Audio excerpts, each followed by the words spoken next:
Good evening and welcome everyone to tonight's coverage of Asrnz's Race of Champions, their mid-season or mid-year season here.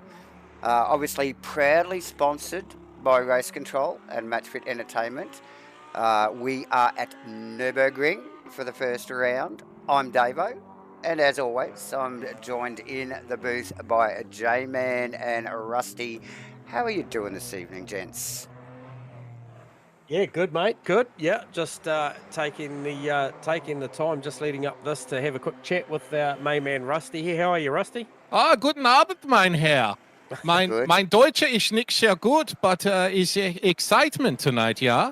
Yes, looking forward to this. Nurburgring, guys. A nice mix of cars. Race of Champions 2024, Season 1. Mixing it up a little bit. We've got a lot of variation out there on track. It's going to be super. I can't wait for this. We have. I'm glad you took the lycra off there. I think it might have been a bit tight The on the crutch there. lederhosen. Yeah, it might have been a little tight on the crutch there, Rusty. But look, just quickly while we got you here, just give us a rundown on what the format is here tonight. Yeah, so we've got two 30-minute races, one compulsory pit stop for fuel only. So 1 litre must be taken at any point during the race.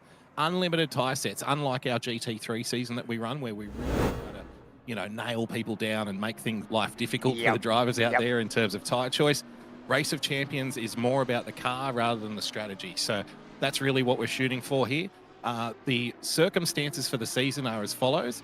We have all of the GT2s available, a Ferrari Cup car and the Super Trofeo Lamborghini. Yep. You must take a different car every round, and you must use all of the cars. Yes, so 8 rounds, obviously at different circuits each week, but 8 cars to choose from, so no double ups.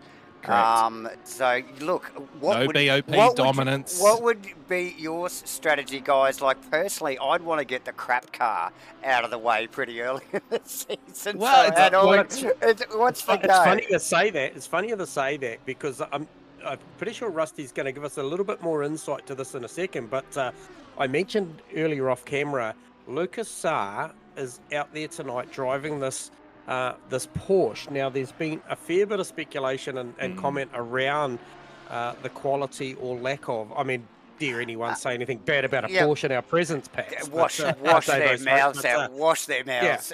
Yeah. But hey, look, that's one of those things. But Rusty brought up a pretty cool scenario, and along the lines of sometimes you win your championship on your worst day. So I'll let Rusty elaborate on that. Elaborate, a little bit more on that. Yeah, it's a really good talking point because I was thinking about now if I were driving in this field, how would I approach this? And this is just personal to me, but I imagine that, all the drivers are approaching this in different ways and thinking through the season before the season starts. So for me personally, Nurburgring is one of my top 3 tracks. Like I'm really strong here. I'm usually competitive here and I'm very comfortable here. I know it really well. So for me, going here, I would take one of the cars that I feel like I'm weakest in. Yeah. Reason being that I feel like because I have the track side covered, I can probably mitigate, if I'm scrapping around for a half decent result at one of my better tracks in one of the worst cars, I get that worst car out of the way. Yep. Then when I go to one of the tracks that I'm not so strong at, I take one of the faster cars and I hope to get a couple of positions just from car pace alone. Just from the mechanical car, yeah. But that's probably a conservative way to think about it. Now, the counter side to that is, the counter side argument is, well, I'm going to try and maximize the amount of points that I get at my strongest tracks by taking the fastest car, right? But then you also have to factor in at the tracks that you're not so strong at, you'll be taking the worst car, which means the gap between your best finish and your worst potential finish is going to be much larger. Absolutely. So clearly a couple of different ways to attack this season, and this is why it's called the Race of Champions, isn't it, guys? And it's all about, like the skill of the drivers and the way they play this series out. Unlike the main game in the GT3s, where it's all about strategy and, getting the best out of your car throughout the 8 rounds. So, yeah, just quickly, 8 cars, 8 tracks for the Race of Champions. We have a couple of different Porsches, actually, a couple of variants of the Porsche. That's what the double up is. Ferraris, which we do not see any Ferraris on the grid here tonight. Obviously, the Super Trofeo that you mentioned, the Lamborghini, the Mercedes, an Audi, a Maserati, and of course the little The dynamite. little gem it Oh, is. the little dynamite, a stick of Oh, I dynamite, love the that car. KTM. So, and getting good representation here tonight. I think we've got 4 in the field. Should be a good should be track a for the good one. KTM because it's a lot of kind of second and third gear turns here, isn't it, Glenn? So the Yeah, KTM's absolutely. it's a good cornering car. You do So- lose a little bit in straight line, but you know, a lot of trail do. braking here. You do, and I'm sort of my mind's still just spinning, mate. Like I'm not much of a propeller here, but my mind's still spinning about just that theory you're going through. And I just wanted to ask you, Rusty. I know you've got a little bit more in-depth knowledge on this, but based on the fact that you talked about that alternative strategy of going out and driving your best car at your best track. Okay, so that was on the flip side of maybe looking for an average. Now with that, you might think, well, my best car and my best night, am I able to beat Vic Chan, John Carter, Steve Rees, Shane Fodderdo and co? Well, now that leads me to the next point. I'm going to ask you about the introduction of the silver class. Yeah, so that's something that we're bringing in for this season. We're bringing in the silver class, which is it's the class in between pro and pro-am, right? So those guys who are kind of at the back end of the pro class and the top end of the pro-am class, they're going to find themselves in a new class, and that'll be the silver class. And that'll introduce a whole nother dynamic to what we're doing here at Asrnz, right? So a whole nother championship to fight for, right? And, look, in league racing, I'm generally a kind of pro-am-ish driver wherever I'm racing. And me personally, I'm not really concerned about what the pros are doing, when I'm on track, I'm only looking at that relative, and I'm only looking for the other guys in the same class as me. That's who I'm really trying to beat. I don't fight the pros hard. I'm not trying to get in their way or anything. No, you guys have got your own championship to fight for. I'm fighting for mine. So that'll introduce a new dynamic again. Well, I'll tell you what, mate. Speaking of which, this thing is already getting fired up at the top. Vic Chan responded to the 54.697, which was the quickest time I had seen tonight via Steve Rees. And Vic Chan just went and slightly bettered it with a 54.670. And I tell you what, Rees has got something in response here. He's got about a tenth and a quarter up his sleeve. But I also saw Shane Fodderdo in there on a 55.3, also currently provisional P3. So sharing the second row provisionally with John Carter at the moment. But he was up a ton in the first sector. Dropped a bit now, but still got about a tenth and a half on average up his sleeve. So, but man, these guys have come out in this first opening quali for the start of this Racer Champion Series, and they are fired up. Yeah, interesting too. Both Fodderdo and Carter both taking the Lamborghini option tonight. So obviously they're both in OES, a very strong team, as you know, especially around here in the Asrnz parts. Always competitive, always at the top, and a really, a good kind of strong team ethic. They always help each other out. They work hard together. They work together on setups and whatnot. They race hard on track as well, don't get me wrong. But I wonder if there's a little bit of benefit being gained here. I wonder if Fodderdo and Carter are thinking, right, let's work together here for this season. We'll take the same car, we'll develop the setup together, and we'll practice together and see how we go. We've seen how important that is in seasons gone by, especially in the main game with the GT3s. That 777, the OES stable. Yep. These are basically establishments that do so well on these things because of the R&D that they've got. Let's not forget about Breakfast Club as well. Yeah, Breakfast Crew also, they've been very, very successful over the years. A guy to mention who I just mentioned is the Steve Rees car. So this is the number 6. Lonely Audi out there, I think, tonight. I don't think I saw any more Audis out there tonight. Now, this is a guy we're familiar with in the broadcasting team with his endurance exploits. So it's going to be interesting. This is probably one of the first times I've seen Mr. Rees in a sprint format and certainly in a GT2 category. So this will be interesting to see how he goes. We know he can do the long distance. We'll see what he's like in the shorter format. Yeah. Is it a different approach, do you think, driving enduros to driving sprints? So obviously you need to, you think about it differently, right? Enduros, it's all about protection and safety and putting yourself into a good position for the end. In these shorter races, in these sprint formats, it's a half-hour race. You don't really have time for that, do you? it's 30-minute race. It's kind of qualifying from start to end, isn't it? You're just trying to do, Yeah, 10%. very much. I think that's a valid point, Rusty. Because the thing is the top drivers. I mean, like I mentioned, this is a guy that came out of a team that was top 5 at the Nordschleife last time we broadcast, and the really good teams and the good drivers. We saw it, didn't we, Davo, that they were firing quali laps at the back end, but in the initial phases, they weren't doing anything too special. No, yeah. Look, it's just the quiet achievers sometimes, isn't it? And Reese definitely one of them. So, gee, guys, we've got a lot of people up on their deltas at the moment. There's a lot of green flashing up on the totem pole as we just roll over to the end of qualifying. Everyone's on their last lap now. Yeah, a couple of KTMs or a few KTMs between P7 and P10. So you talk about Aaron Enright, Steve Wilton, Steve Melling, only with the exception of Vaughan Martin, the Mercedes splitting those 3 KTMs. Oh, and now Mikey King just fires one up just there in front of Steve Melling. But Melling's got a bit up on his delta as well. He's heading towards 2/10. Takes that position back from Mikey King for P10, finishes his quali out. So those guys are done.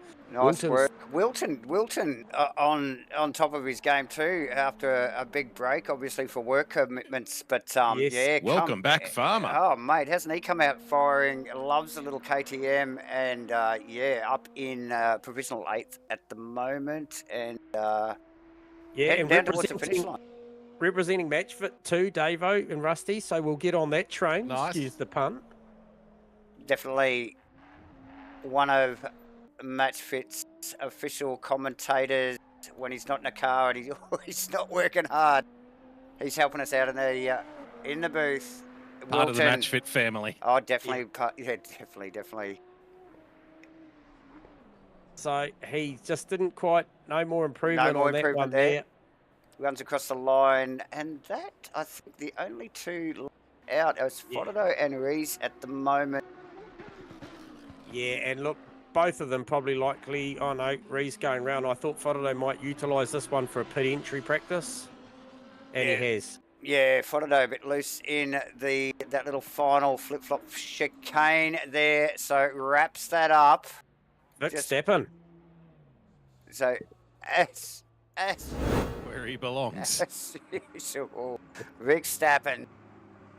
Top spot, guys. Reese tucked right in there behind, only 0.025 behind with Fodado running at top 3, a little under a half a second behind. John Carter, Stu Arrowsmith, Brad Robinson, Aaron Enright, Steve Wilton, Vaughan Martin, Steve Melling rounding out the top 10, Mike King, Neville Shields, Lucas Saar, Phil Turner, Phil Davison, and Bear Grylls. It's good to see the Bear back too. Yes, Bear back as well. So, a couple MIA tonight. We've got, obviously, Geordie the Boss Moss away, and I think Kenny Simpson away at the moment. But, still 16 on the grid here tonight, ladies and gentlemen.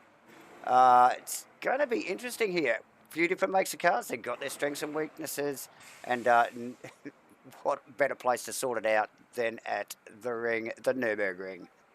Absolutely. Yeah, going to be interesting to see, really, looking at that Mercedes. We spoke off camera earlier about, obviously the Mercedes having a pretty big engine and that thing being able to wind some serious horsepower out of that thing in the GT2 format, but how it stacks up on the rolling start against that Audi.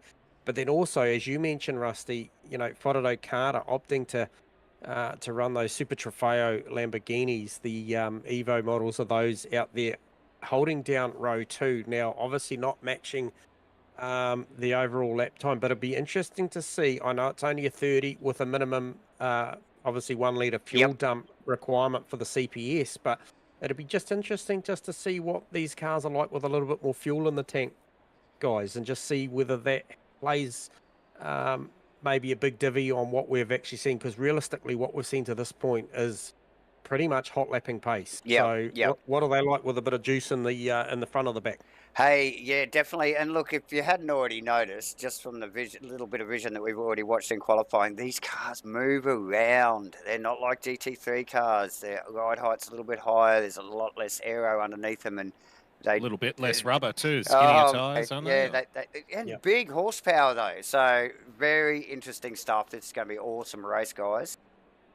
Yeah, well, look, upon reading, as I mentioned to Rusty earlier, that Mercedes in GT2 form in real life fetching as high as 707 horsepower. So obviously, the powers that be in real life can BOP these cars as they do, but man, that's a ton of power from that flat flat plate V8 twin turbo. yeah. Yeah. Twin turbo, I mate. thought they made that out of just the standard AMG road cars anyway, but Probably.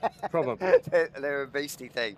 Well, awesome. just speaking on car choice, guys, and track selection. So I just want to quickly run through the tracks that we have for the rest of the season, right? So we've got Nurburgring tonight, obviously. Next round is Spa, followed by Barcelona, followed by Hungaroring. Now you got to think about Barcelona and Hungaroring, very turn heavy, right?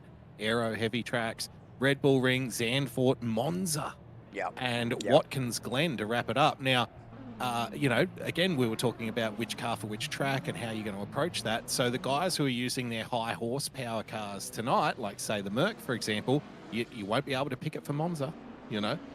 with a nice long straight. So that might be one where you take the Lamborghini or the Ferrari even. That might be Ferrari territory. And now we get back into this whole, strategy. It's pretty well as a season strategy for car choice and tracks. And I'm sure these guys have looked over these, the details of the series and tried to do some practice and slot these decisions in, early. But yeah, time will tell, ladies and gentlemen. But obviously, thanks for joining us, everybody that's watching us live streaming tonight here at MatchFit Entertainment. We're going to obviously thank again Asrnz for bringing us the 2024 Race of Champions, sponsored by MatchFit and also Race Command, should I say. Yes, so it's going to be an interesting evening. Please hit the like and subscribe button, guys, if you haven't already. And light up the chat box, mate. We love a chat, so get into it as the boys cycle round on their formation lap. The usual suspects. Apart from Rees, he's a bit of a ring-in, new to ASR. And first time welcome aboard, Steve Rees. Definitely welcome aboard, and definitely showing some pace already. Usual suspects: Vic Chan, Shane Frodo sitting up there, John Carter and Aerosmith, Brad Robinson, Enright. They're all there, aren't they? Yeah, they are, and it's funny. You mentioned just a couple of minutes ago, Davo. The differences between these and the GT3s, and you can visually see that these cars operate on a above chassis aero package. Obviously the big rear wings, nowhere near the ground effects that a GT3 would run. So these things aren't sucking to the ground with ground effects like a GT3 would. So but it's a bit of a sliding scale with the GT3s. I'm sure, don't they run a little bit better rubber? They got less aero, but more horsepower. So vastly less sophisticated, I think. Is the term, it's a bit more grunty. Again, and like I said, they move around. It's definitely a totally different animal to a GT3 car. So it's going to be good fun to watch, guys. I'm really looking forward to this. Yeah, and I did keep my eye on the speed trap earlier, Rusty and Davo, and I can tell you now, the Chan. The Chan, man. Vic Steppen's Mercedes was the fastest car out there at 259 k an hour. No surprise. That big bi-turbo V8 making it happen in a straight line, and putting that car on the top of qualifying here as the boys just start to form up. They're just running around this final corner here. Chan, Rees, Frodo, Carter, Aerosmith, Robertson rounding out the first three rows. Who's going to get to the jump here?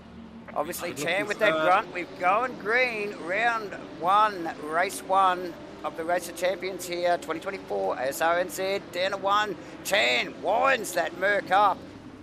Pretty even. Oh, we've got contact down the grass. And back in position there. Fodado and Chan contact. King back as well. I think that looks like Enright around. So a little bit behind. Chan back, like you said there. J-Man Fodado got a great start as well.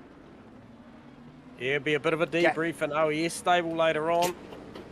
Good, getting a good jump on Carter there immediately, but Davison, Mike King, and also Enright around in turn one. Tricky little corner one.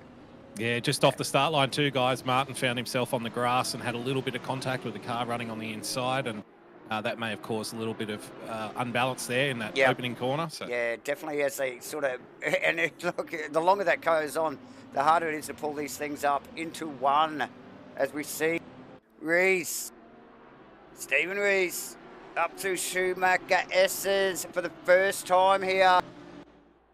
Very aggressive looking cars. Some of these mid-rear cars here. We're looking at the Audi, massive roof scoop on this thing. Also, you see it on the Super Trofeo and even the Maserati as well. Big aggressive scoops over the roofs on these cars. Gee, the Audi's a good-looking car, though. It looks like it doesn't it look like a Japanese kind of, street racing car? It doesn't look German at all. Yeah, it does got a real JDM. Whether it's Steve's paint job or what, that's exacerbating that, but it does got this really, really boxy, punchy look about it. So he's doing a great job on this opening lap. That's Aerosmith immediately into the pits there, trying to get that compulsory stop out of the way very early. Interesting strategy, guys. Yeah, and he'd be looking for what would you say, Rusty, somewhere around about a 3-second stop at optimum? Well, I mean, yeah, you've got to assume that he's taken full fuel and he's just going to put minimum 1 litre in. Yeah. So, what, 3-4 seconds minimum? No, I think 3 would be the optimum. I think from what we've seen, I think 2. I think we may have seen a 2 in the past, but I think it's 3. So just locks the brakes as he comes in. And I'll give you a count. He's at 5 seconds. 5 seconds, all right. That's our marker so far. Yep, so that's the marker at the second. So it gives you a total trundle time of 35 seconds. So it's not a big loss through this pit lane.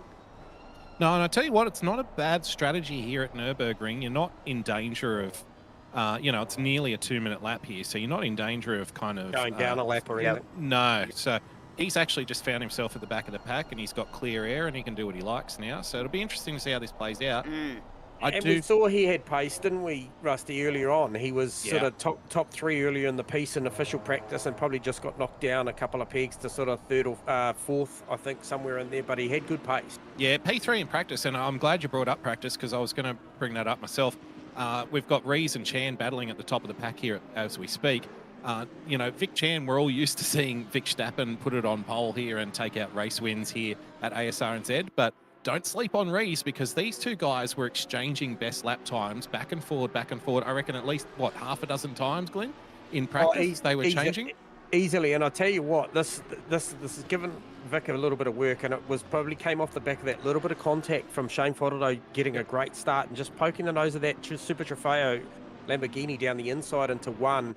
Because you could argue that was probably the optimum line for Chan, but Rees was brave enough and probably read the situation to run around the outside, try and live there, and then have rights to turn 2, which is a left-hander, as we know. So smartly played, but I think this thing's going to heat up as well as the Super Trofeos are at battle now. John Carter, Shane Fodado, absolutely bumper to bumper. Well, they've got to work together now. They've got to try and keep Vic Chan and Steve Rees, within striking distance. So I wouldn't be surprised here if there's a little team comms going on now from John and saying, don't worry, Shane, I'm not going to attack you. Let's just catch up to him. Let's get back in the race and catch back up to the front. Yep, definitely.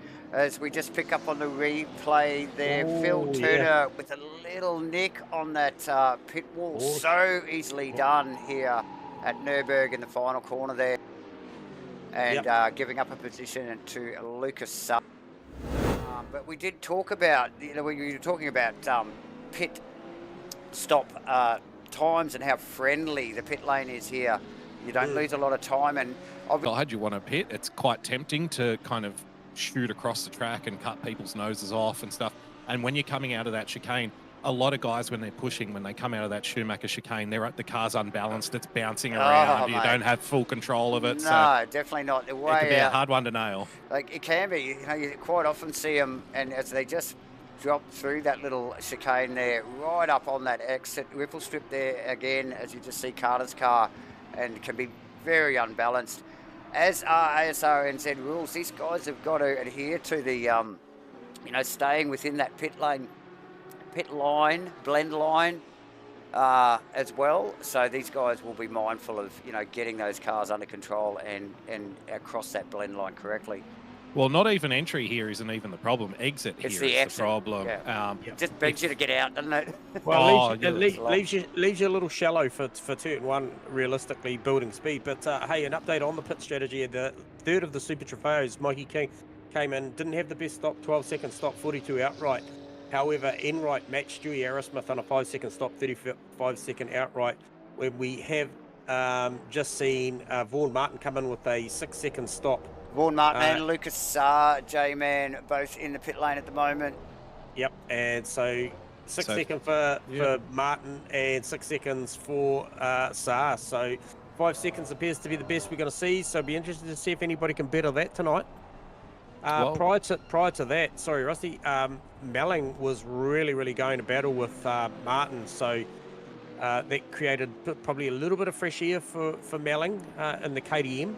Because he was hard on the bumper of Martin. So it'd be interesting to see once that shakes out where Melling comes out in relation to Martin. Yeah, for sure, J-Man. As we just pick up on Bear Grylls, who is just making his way up to what looks like a very injured Phil Turner Mercedes-Benz with Phil Davison in tow.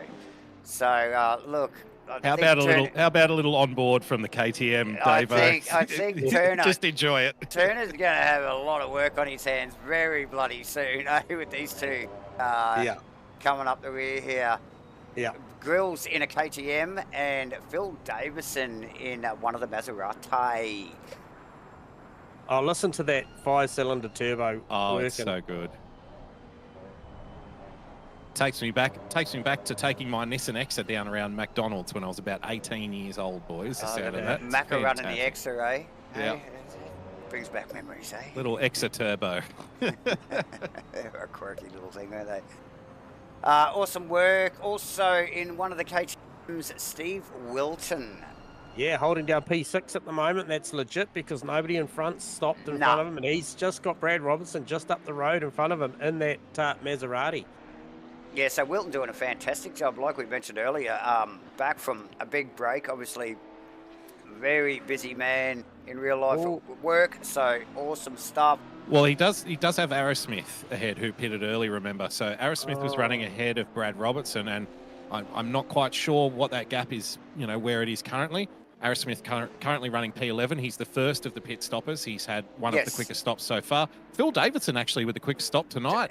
4 seconds, guys. Davison he's back. He's back in the lane though for whatever reason though. Mate. He stopped on entry. He literally stopped the car on entry.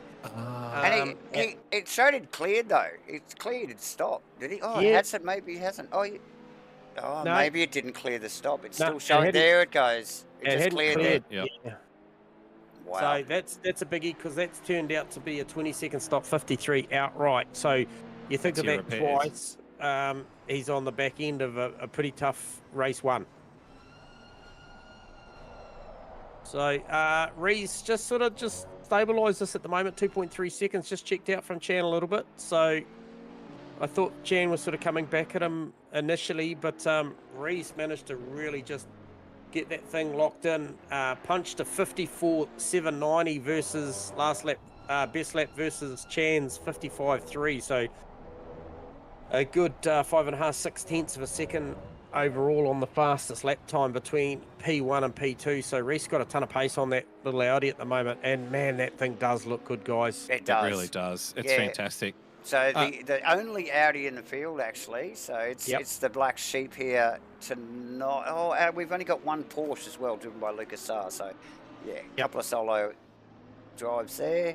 Interesting, the Audi versus Mercedes battle too, where they're making their pace, because I'm looking at the speed trap, J-Man, and the Vic Chan Mercedes is 3 k's an hour faster through the trap. Yep. The Audi must be pretty sticky through Sector 2 and all of these kind of slow corners and braking zones compared to the Merc, so I'm guessing that's where he's making his time. 3.5 tenths faster in Sector 2 is the Audi over the Mercedes. Oh, wow. That's a big chunk, isn't it, in a lap? And, it is, yeah. And it's around the same. It's actually around the same in every sector. My goodness, look at those sectors for Steve Rees. Sector 1, 54,997. Sector 2, 54,997. Sector 3, 54,997. There must be something wrong with the telemetry there. That's not right. That doesn't equate. Yeah, no, I've got 54.71 for Sector 1, 42.8 for Sector 2, and 54.7 again for Sector 3. Yeah, so, wow, that's impressive. So it's making good corner speed, you would expect. Yeah, I think so, yeah. The Merc, I'm just riding on board with Vic at the moment, and we all know what a talented steerer Vic is. It does look a little ass heavy. Looks like she's got a fat ass, you know. She's sliding around a lot. So, look, I've just been watching these cars in lead up pre-race practice and obviously in the qualifying, and they do move around a lot. They're spectacular to watch. Speaking of spectacular, is the performance first race back in a long time. Steve Wilton hot on the heels of Brad Robinson right now.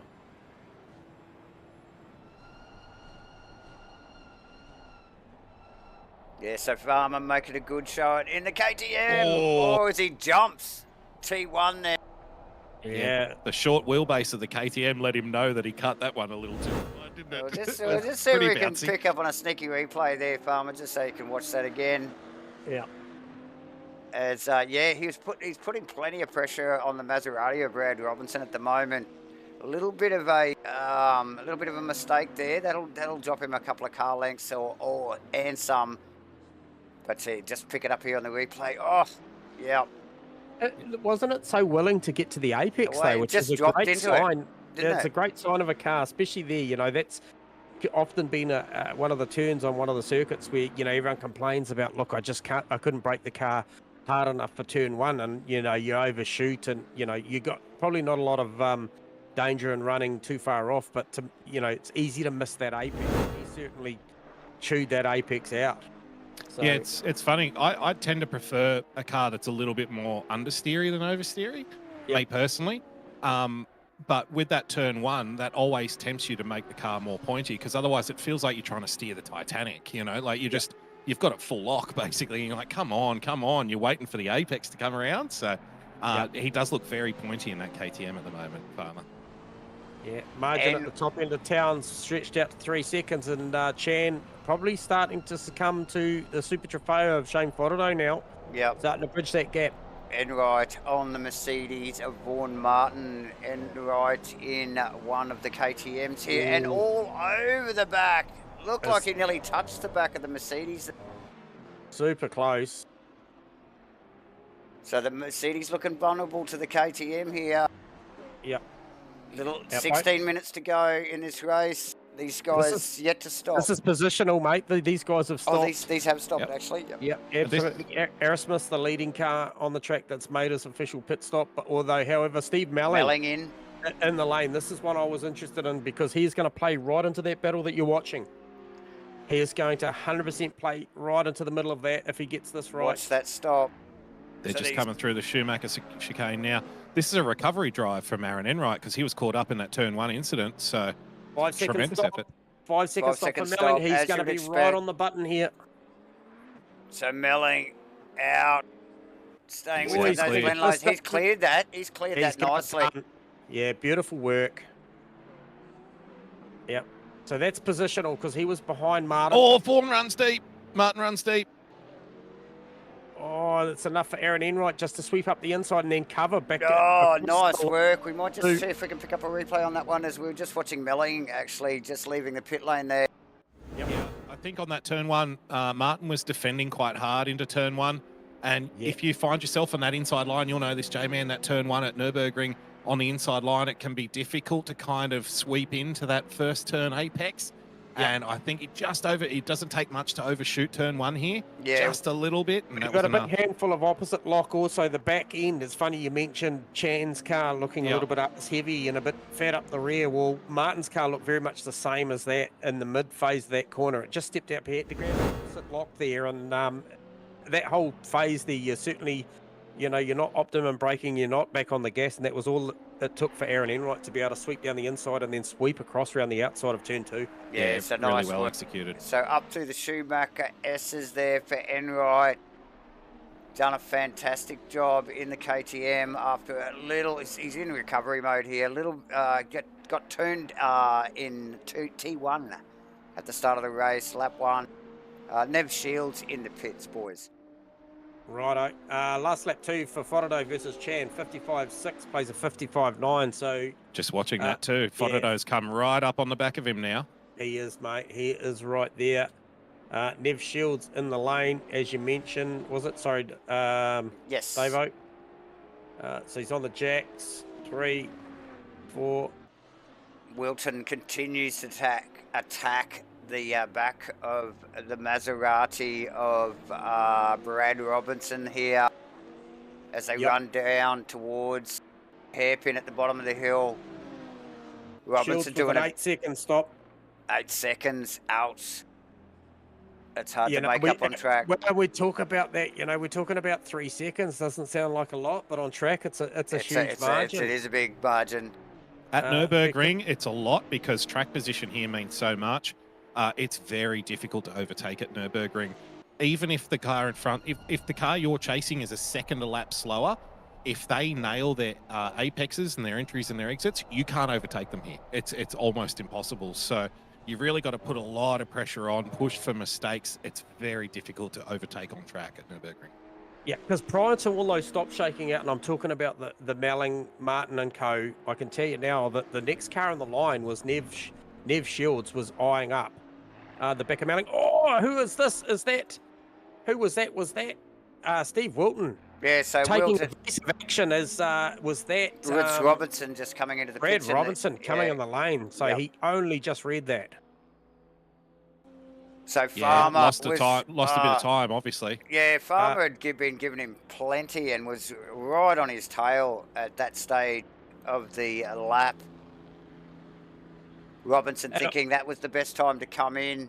Yeah, get out of there. Yep. I'm going to call Robinson stationary in his overall time in the pit lane, but we talk about the 1%ers, guys, quite often in these broadcasts, and I can tell you now that Robinson was on the 50k an hour speed limiter about 4 or 5 car lengths before the control line. So we often don't talk about that. Often we maybe highlight the good guys literally coming down, and the slower speed that they'll go to as they make the line is 49k an hour, not before, not after, and they won't reduce any more than that. Well, that was a 12-second stop for Brad Robinson. He's in trouble. Yeah. So that hurt, and that puts him vulnerable right now. Well, you'd think it'd be interesting to see where that Steve Wilton shakes out there with such a long stop, J-Man. So hopefully, old Farmer's done his practice on his pit stops. It's been a while, so it'll be an interesting little pit battle there going on. So we'll keep an eye on that. We'll be looking for Wilton to come into the pits there. 12 seconds. I'm wondering if Brad has only fueled for 20 minutes and then had to put 10 fuel minutes, in. 10 minutes worth in.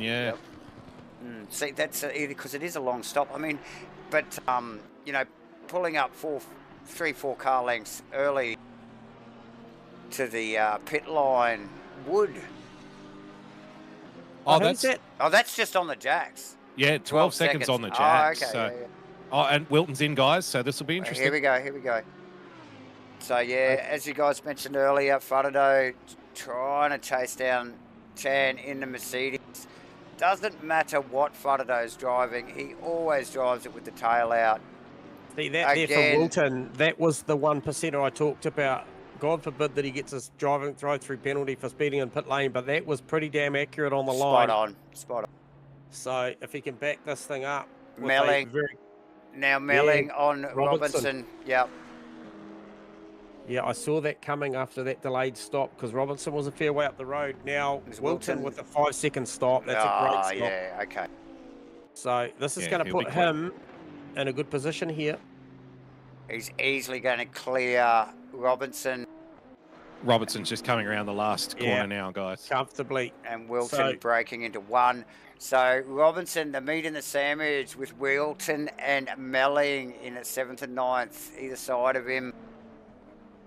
Ree's out there to the tune of 4.72, boys, so he's done nothing wrong in this opening stint.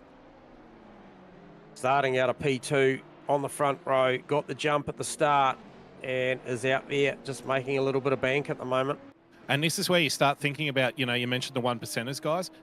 In Reese's position now, he is lucky. He can control this now. He can decide when he stops, when he's comfortable. I can see he's got a little bit of traffic about 4.5, 5 seconds up the road. If I were Reese, I'd be thinking, I'm just going to range up onto the back of these guys and then fly in. You don't want to deal with traffic when you're in the lead, right? Yeah. We'll just fly in, come back out, hope that it's clean when I come back out and go from there. Just a quick note, I've picked up, just got the cameras on Phil Turner's purple Mercedes at the moment. Now, this car was damaged earlier. Yep. And it looks like it's been fixed, but it still doesn't show that he's had his pit stop. Yeah, it's a good observation, Davo, because I feel like the bonnet was up on that thing. It was. And so he didn't put fuel in. No. That must be what it was. He's gone in, repaired. Fodderdo in the lane, guys.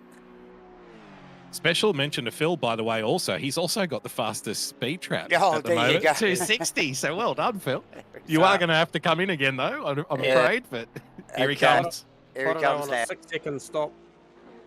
So nice tidy stop for Fodderdo. Yeah. We'll see how that pans out over the next few laps. Only a little under 8 minutes to go here, ladies and gentlemen. Well, he's in a fight with Vic Chan at the moment for that P2. He was coming right up on the back of Vic. So, now, can we go back to the start of the race when we saw Stewie Aerosmith? You mentioned it, Rusty. Came in really, really early. Was it lap 1 or lap 2, whatever? Lap 1, yep. Lap 1. Now, Stewie's worked himself up to a legitimate 5th position at the moment with still Rees, Chan and Carter to stop. And when I say that with the intention that they're going to get their 1%ers right. But you know the deal. Any pit stop comes with risk. For sure.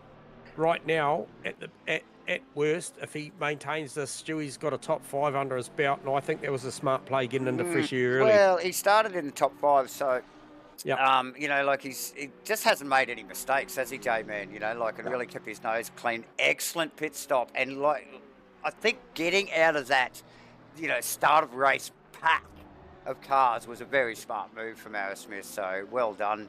Yeah, and we were talking about Stu a little bit before the broadcast too, Davo. Myself and J-Man, and I know Stu quite well. He didn't have the best season. He was disappointed in his season in the GT3 season that we've just run. He was in the Lexus. This is where I expect Stu to be, top 5. This is kind of where his zone is. So it's good to see him back up running at the top of the field where he belongs. Sorry, boys. Absolutely. I was about to call a KTM fight that was going to go on. It was going to be a good battle, but Steve Melling actually just ran wide coming down the bottom of the hill and actually paved the way there for Aaron Enright as we see Vic Chan in the lane and off the jacks. That looked particularly quick. What was it? It was a 6-second stop. So the replay just picking up. Where is Fodderdo? Fodderdo, here he comes. This is going to be tight. No, Chan gets out, no problem there. Probably a little bit of a net gain there to Chan. They both were on 6-second stops, so maybe a slightly better outlap for Chan last time around. I'll just go and have a look at that. Round for Chan was 2:01.9, so that was his outlap. So it'll be interesting to see how that shakes out once Fodderdo does his next lap and see what that looks like, because there's certainly some margin made there. Yeah, he had it down to about 0.6, 0.7, and now it's up to 1.213. So, yeah, at least half a second there. And, it's easy. Nurburgring is one of those tracks, right? It's really hard to make time. It's really easy to lose here. Yes. So one bad corner can lose you. If you mess up the Schumacher chicane, for example, that's half a second, bang. Yeah. You mess up turn 1, that's 0.3, bang. It's very easy to lose time here. Absolutely. As the boys wind down to we got about 5-minute mark here in already the first round of Asrnz's 2024 Race of Champions Proudly sponsored by Race Command and Match Pit Entertainment. Please hit the like and subscribe if you like what you're watching. Hit the notifications too, because Match Pit Entertainment's got heaps of stuff going on in 2024, so you want to keep up with all of that stuff. And fire us a message in the chat box, guys, as we just see Nev Shields attacking Martin and Reese in the lane. I'll give you a count on this pit stop. Expecting big things from this guy that was leading by 10.6 seconds. And he does do a 5-second stop. So. And that leaves only Carter to make his pit stop, and that will be the whole field through. A couple of the boys having to do 2 stops, obviously not taking fuel. Yeah, Rookie. I feel like, so Lucas Saar definitely made 2 stops. I can see that on his tally counter. So, and the purple Mercedes are. Yeah, it's funny because it's saying he only made 1, Phil but Turner. we know he must have trundled through there twice, and obviously. Yeah, no, he came back in. He came back in. Yep. So Reese out and just making it look easy in that Audi. Stunning looking car. We've all 3 mentioned how good it looks. Very aggressive, big scoop over the roof. It looks like something out of Fast and Furious. Oh, you know, you expect Vin Diesel to be behind the wheel of this thing. He's making it work though. Yep. Really. Gear changes a lap. Righto. So Vic Chan now, he's still managing to hold that margin over Fodado. For sure. How's the Martin Nev Shields battle going on? Stretched out a little bit. Shields was attacking pretty hard. John Carter just coming around the final chicane there and into the pits, boys. Yeah, so this will be a battle with Shane Fodado still. Even though Shane had stepped out on him, I just... Fodado... Oh, did he miss that then? He looked like he had 2 I feel takes like he pulled it up a little early. No, he's got a penalty coming here because I seen that thing speed up on my data. That. Yeah. That was the old regrettable double hit on the pit limiter button. I think he sort of went, which line is it here again? My God. Oh, it's the worst feeling, boys, because he'll know it's coming. Fodado round the final corner, little bit of tail, as always. I wish we could pick up team radio now because it'd be a lot of F's and C's. Fodado easily passed. John Fodado clears the Carter car easily. Here we go. Stop, go 30 for John Carter. Oh. So that is going to see the likes of Stewie Aerosmith and Steve Walton, who's just crossing the line. And where's Brad Robinson? I think even Brad Robinson. I think you'll see it. And Melling will get through too. I think Aerosmith just tucked in behind Carter now. Guys, I think he's going to be. I think he's going to be 9th, 10th. Yeah. Yep. Stop go penalty yet. So yeah, Aerosmith will at least gain 1 position here from his starting position. I think, boys. I think he started in 5th. So nice work. Carter will be kicking himself. Yeah, absolutely. And I mean, Stewie going in early. Under no real pressure early. All he had to do was focus on that early stop and then just go out there and bank the laps. Yeah. Well, interesting though, there's only 1 minute and 10 seconds left. He doesn't actually have time to serve the stop go 30. Oh, well, it gets worse then. Yeah, so I wonder if he just laps around and takes the penalty at the end. Yeah, because what is it, 90 seconds if he doesn't take it? Yeah. So yeah. No, if he gets across the control line to serve it before the time runs out, he will be classified as taking right. it. So he's got to get in there. It depends where his pit box is. Yeah, that's right. That's right. If it's way down the end, which I think it is with Carter, he'll cross the start-finish line beforehand. Okay, he'll be right. He's only got 37 seconds now, so it's going to be tight. Yeah, I think you'll find he's going to get there, but it's just going to be painful because what it does when everyone... Yeah, so there you go, leaders on the final. Yep. So there you go, Carter ducks into the pits. That puts Aerosmith up a position, gets gifted 4th position with Carter.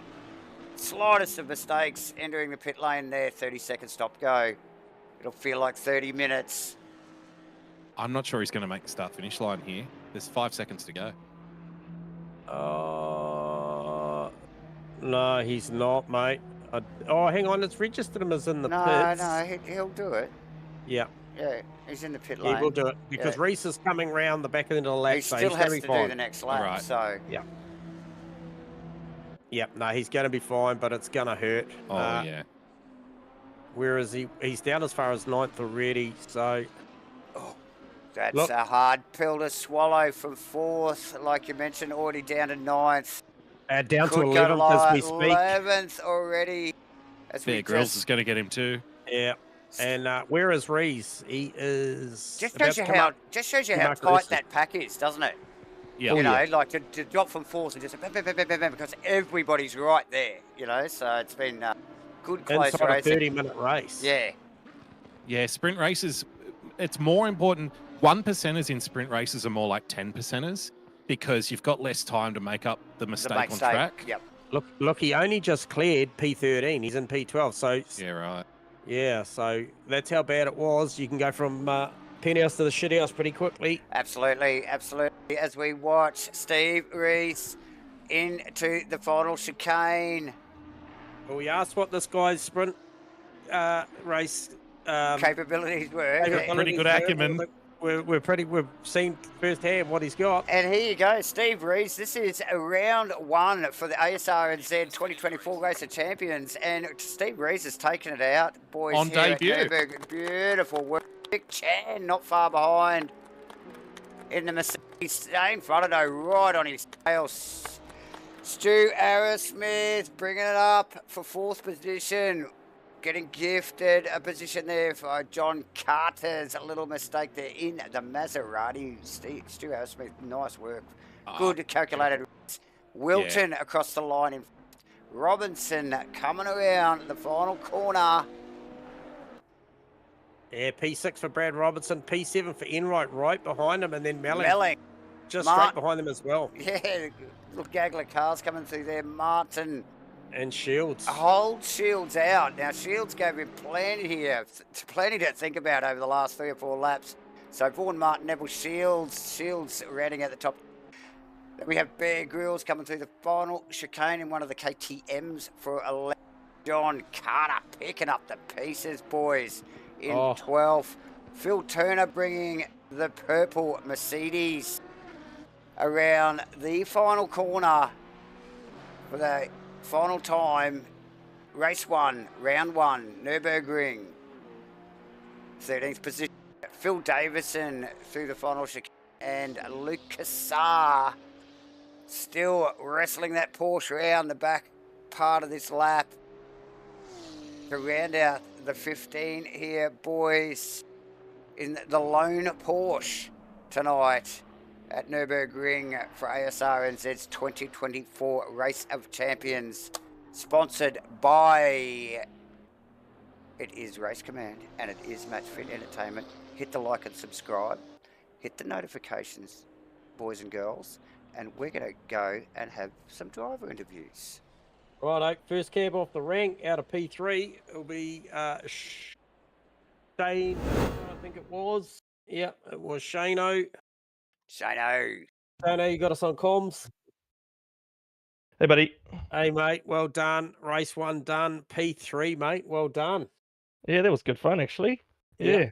Yeah, you get yourself and John Carter and the Super Trofeos there opted for that car for round 1 at the Nurburgring, mate. It worked pretty well for you both, other than obviously Carter's little bit of a faux-pas in the pits there. But nonetheless, mate, that was a great battle. You came back at Vic Chan really strong in the mid phase of that race.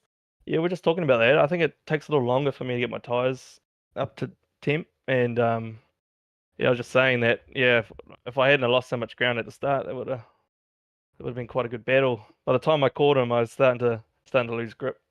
Overheated my tyres. that surprises me. You say you're struggling to get your tyre temps up, Shane, because every time we get the cameras on you, you're sideways.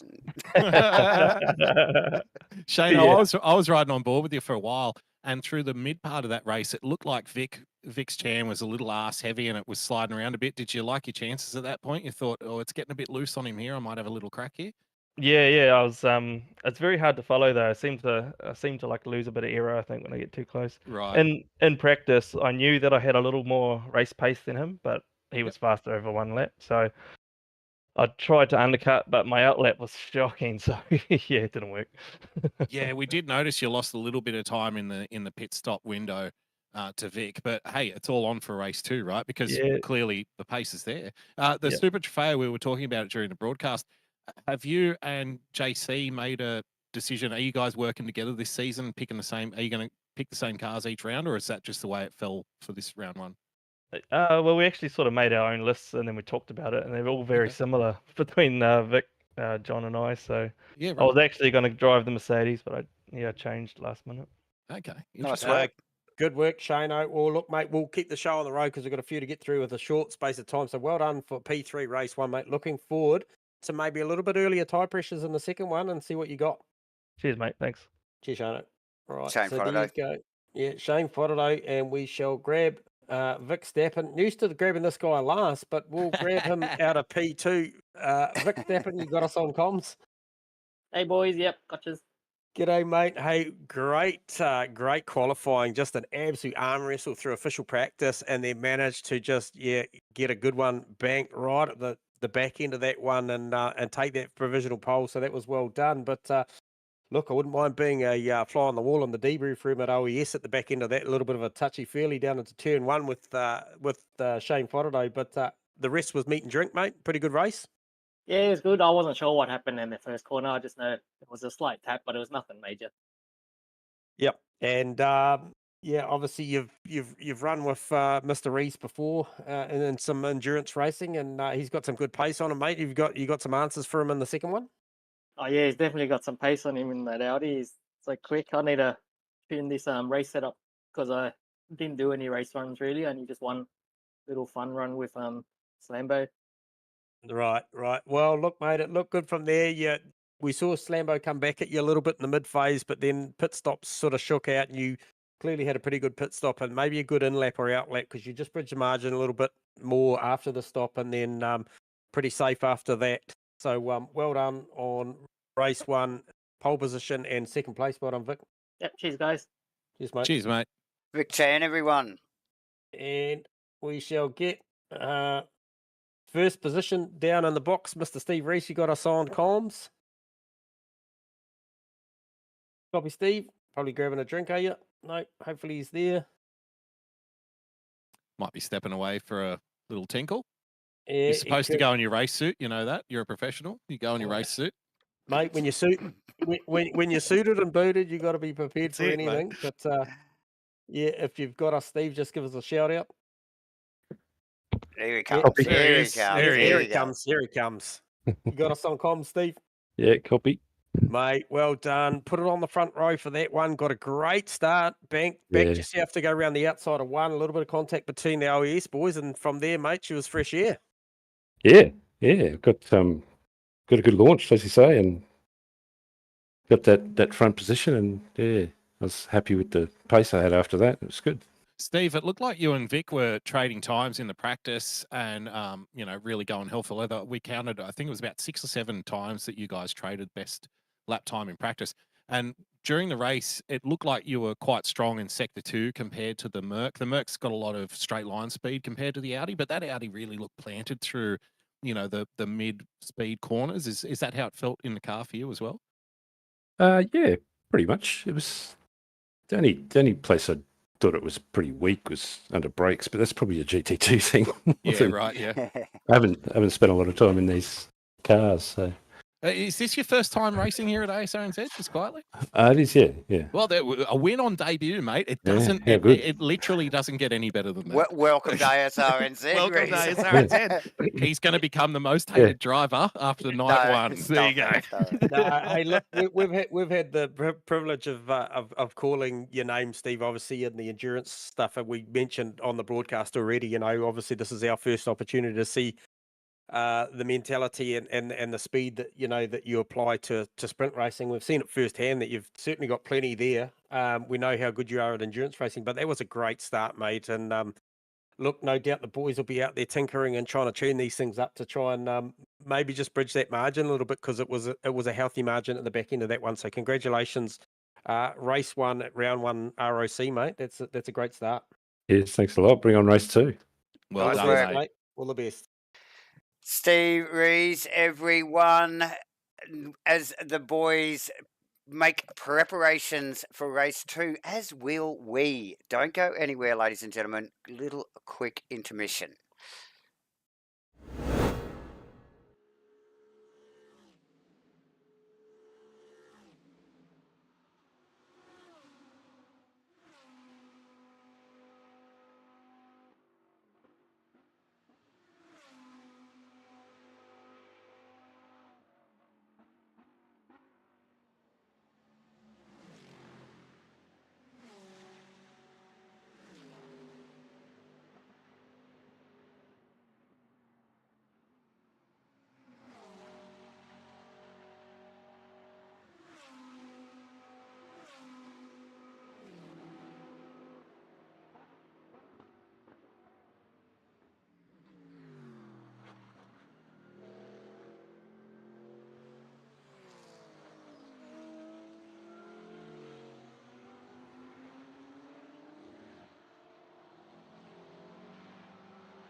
Welcome back, everybody, to tonight's official coverage of Asrnz's 2024 Race of Champions, proudly sponsored by Race Command and Matchfit Entertainment. We are at Nurburgring here for the first round. The boys are just popping out on track for qualifying after what was a cracking first race. I'm Davo, and as always, I have J-Man and Rusty by my side.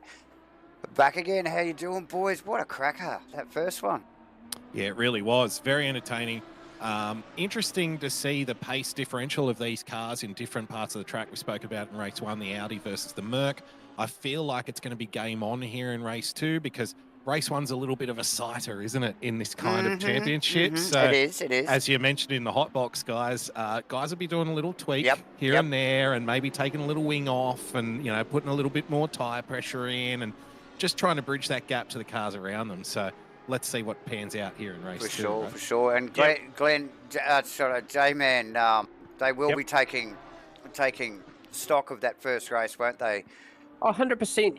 You know, like as former drivers, both you are yourselves, you go out of that and you think, you know, to yourself, you know, look, I thought the car might have been a bit looser, or it might have been this, or, you know, and I guess if the initial setup was a little safe and, you know, because loose is sometimes fast also too. So, you know, you heard Vic Chan say, you know, he didn't practice many race runs. I think it was Vic, or maybe it was Shane, but it was Vic. Yeah, it was Vic. Yeah, and you know, he'll go back and he'll take stock of that, and you know, after banking a 30, and actually go, look, I know what my quali car feels like now. I know what the race car feels like. I'll just, you know, maybe fire a little bit more, reduce a bit of toe off the rear, get the thing stepping in a little bit more. Get the thing a little bit looser, you know, reduce a bit of toe out of it, maybe drop a little bit of aero, loosen the car up a little bit, make the car a little bit quicker, a little bit lighter on its feet. And and then, you know, for the likes of Shane, he may look into adjusting those pressures to come on a little earlier. Because if the car was comfy at the back end, maybe he needs those tyres to come on a little bit earlier. So, yeah, plenty of stock to take out of that for these guys. And you know, like you guys mentioned, this is not their first rodeo. There's a lot of guys out here that have been doing this a long time. So some smart operators, some very, very good results. So Stewie Arrowsmith, well done. Steve Wilton, first race back in a long time. Wilton, yes, definitely. Top result. And then I thought the performance of Aaron Enright at the back end coming through, obviously it was a bit of a gimme. Steve Melling running a little bit wide, he got that one, but he was pouring a ton of pressure onto the back of Brad Robertson at the back end of that one. So yeah, I think there'll be some scores to settle in the second one, boys. For sure, yeah. But yeah, definitely a couple of standout performances. I think Enright's recovery after a little bit of a spin in T1 there was outstanding. Wilton, obviously not a lot of seat time these days, and really just to jump in the KTM and just smash out what was a pretty tidy race there for race 1 here. And tonight. A beloved member of the Match Fit family. Again, you know, Pax and J-Man are the mummy and daddy. I'll let you two decide which is which, but the mummy and daddy of the Match Fit family, and you've gone around, you've been adopting. You've adopted me, you've adopted Farmer, JB's been adopted, so there's a lot of adoptions taking place. And if I can just take a quick mention, pardon me, if I can just take a quick minute to mention in this mid part of qualifying, Match Fit Entertainment, obviously Steve Reese tonight on debut, his first race here at Asrnz, takes it out, takes the win in race 1. We know Steve from the AAS. What's that series called now? ESO. Yep. So ESO endurance racing. If you want to get involved with endurance racing, ESO is the place to go. That's where Match Fit's got an involvement there. Rainlight Racing on a Monday night, Match Fit's involved with. If you're watching this on replay and you're like, gee, I'd like to get involved, we do have a mandatory drop round this year. So you can, with 7 rounds to go, jump in and you will be classed at the exact same points at the end. It's not too late. So if you're watching tonight, get involved. At Asrnz, we've also got the Masters Series that's about to kick off in a few weeks. If you like historic cars, there's so much sim racing going on at the moment. Match Fit's all over it. Asrnz's all over it. And there's plenty of other leagues all over it too. So just get involved. Yeah, plenty going on. Good reason to like, subscribe, and hit your notifications on the Match Fit YouTube there right away, ladies and gentlemen, so you can keep up with all that action. So much going on. It's going to really ramp up towards the end of the year here in 2024. Guys, I cannot see this race being any different to the first one. Like, it's going to be super entertaining. Well, I think Fodeno's got some tyre pressures sorted on this Lamborghini. I think so if this too. Delta comes to fruition, holy shit, he's going to be well and truly on the money. Back to probably where Reese is now. We know Reese can punch a 4.6. Look at Reese's Delta. Yeah, he's up a second. Wow. That's crazy numbers. Yep. Hey, and he's at the back end of the lap, so she's all done. He's only got to come out of this final corner, and this will be a low 4. 54-1. My. That is my. That would have to be the quickest time we've seen. That is the quickest time. It's the quickest time by over a second, I think. Wow. Chan's coming with an answer, though. He is coming with a number that will contest it, I'm sure. 3, 4, not quite. No, so he is right on the back of Shane Fodder. I thought that might have been better, but as obviously his opening lap was a very, very lukewarm cycle up. So that tinkering you mentioned, J-Man, setup-wise, do you know, a little bit of toe in, do you make the suspension a little bit stiffer to try and make it a little bit more reactive and a little bit more punchy out of corners? Is that the way you think that the guys are going? Yeah, so, obviously you're going to get a read on the car, and I don't know what limitations the GD2s have got around setups, but, certainly if the car's a little tight, if it's a little bit push on entry, you could certainly obviously ask the rear with the fast rebound and a few ride height and dampening changes to ask the rear to maybe rotate a little bit quicker. And that's what I'm saying is these guys are well aware of what it takes to get these cars to respond. Because obviously fuel is a factor. I know we're only talking about a 30-minute race, but these cars will be sensitive to the fuel. So, the behaviour's different, isn't it, from the start to the end? So they'll be out there, and but in saying that, it's easy to give it a big swing and go too far the wrong way, and then maybe talk to these guys at the back end of this and say, look, I just took too big a swing at it, and to be honest, the car was potentially better in race 1, so anything could happen. Yeah, that's the other thing too, because especially in the GT3s, obviously we're not racing tonight, but the GT3s have, different cars have different setup windows, and some of them, like say the BMW, for example, it's got a very wide setup window. You can play around a lot in there, and you don't notice the changes as much. Whereas you look at something like the Porsche, it's got a very narrow setup window, so you've got to be right in it. So it's interesting, if the guys for these particular cars, we've got Audi versus Lamborghini versus Merc. How wide are their setup windows? How much can they tinker before they go too far the other way and go off the cliff? Yeah, look how confident Steve Rees is right now. Banks a 154.185 and parks the car. Puts it in the shed. That's a statement, isn't it, when you park it? It is a little, isn't it? Well, it's a bit of a flex, right? I'm going to take the opportunity just to see how confident this guy is and just quickly grab him down here. And just, Steve Rees, you got us on comms, mate? Yeah, copy. Look, mate, I've just taken the opportunity, myself and my two fellow commentators here, Davo and Rusty, and just... Mate, is that how confident you are of that 54-1? You think that can't be beat? I think I can't beat it. That's. I love it. That's a great answer, mate. That is absolutely a great answer. Look, it's a stunning time, mate. You jagged that one. Was there any setup changes to that car? No, not really. Don't think so. Yeah. Track conditions a bit more favourable, or you think you just managed to jag the lap? Yeah, I think I nailed it. Yeah. Well done, mate. Nice. All I've got. Well, you got dealt blackjack, mate, and you've decided to stand. So respect. Yeah, 100%. You put yourself in that position, and I guess potentially the tables have turned. Vic will be on your outside, you'll be on the inside. We'll be interesting to see what this race start goes like. Well done, mate. We'll leave you to it. Thanks for chatting. Cheers, guys. We do thank all of the drivers for giving us their time in the hot box and during the broadcast as well. It's something that we've really enjoyed, guys, haven't we? In the endurance races over at ESO, the ability to have that contact with drivers during the race, pick their brain, what they're thinking about, what their strategies are. It's a really great insight, and we're really privileged to have drivers that are so willing to give up their time like that. Absolutely, Rusty. Yes. I for one would like to go back to I'd like us to imitate those days where Neil Crompton is talking to the drivers like while they're out on track during the race. Maybe that's something we need to introduce here at Asrnz. We used to do it every now and then because some guys can do it. Yeah. Like a lot of guys can't. So we you sort of really got to have a little bit of an agreement. It's an agreement. Okay, you happy for that? There's a couple of guys that are actually really good. Actually, one of them should have pulled John Carter in. We should have pulled John Carter in the moment he got his stop go 30. I think that's when we needed to get him in the box. Maybe not. It is still PG. It's a so- family show. That's Family right. broadcast. Yeah. Fotto on a lap here. Fotto is on a Oh, lap. He look, managed to and get across the line, I believe, and Yes. if he gets that, if he can keep that delta he's got there, that will put him in front of Chan.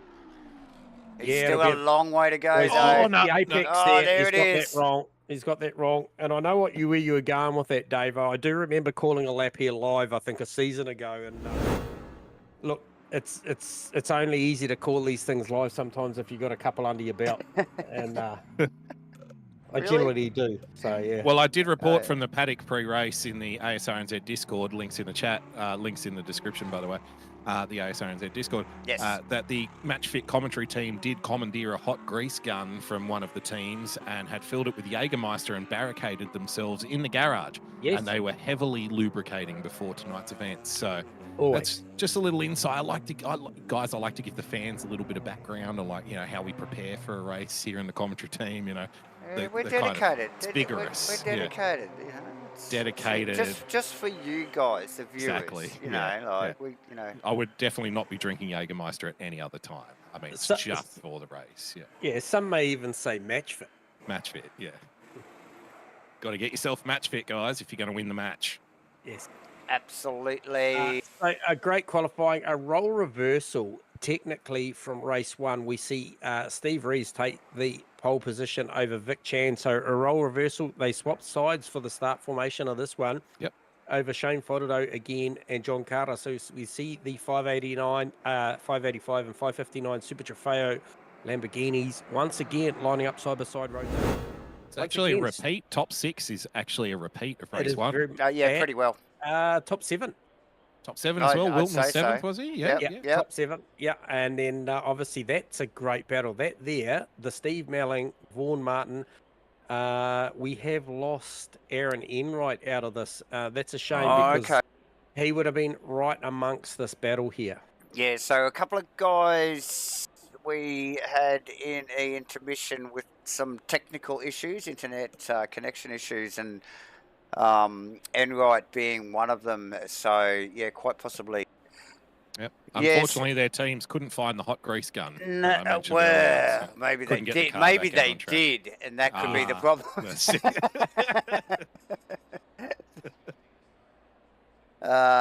it. Look, we got about a minute to go here, ladies and gentlemen, for the second race here for round one of the ASRNZ 2024 Race at Champions here at Nurburgring tonight.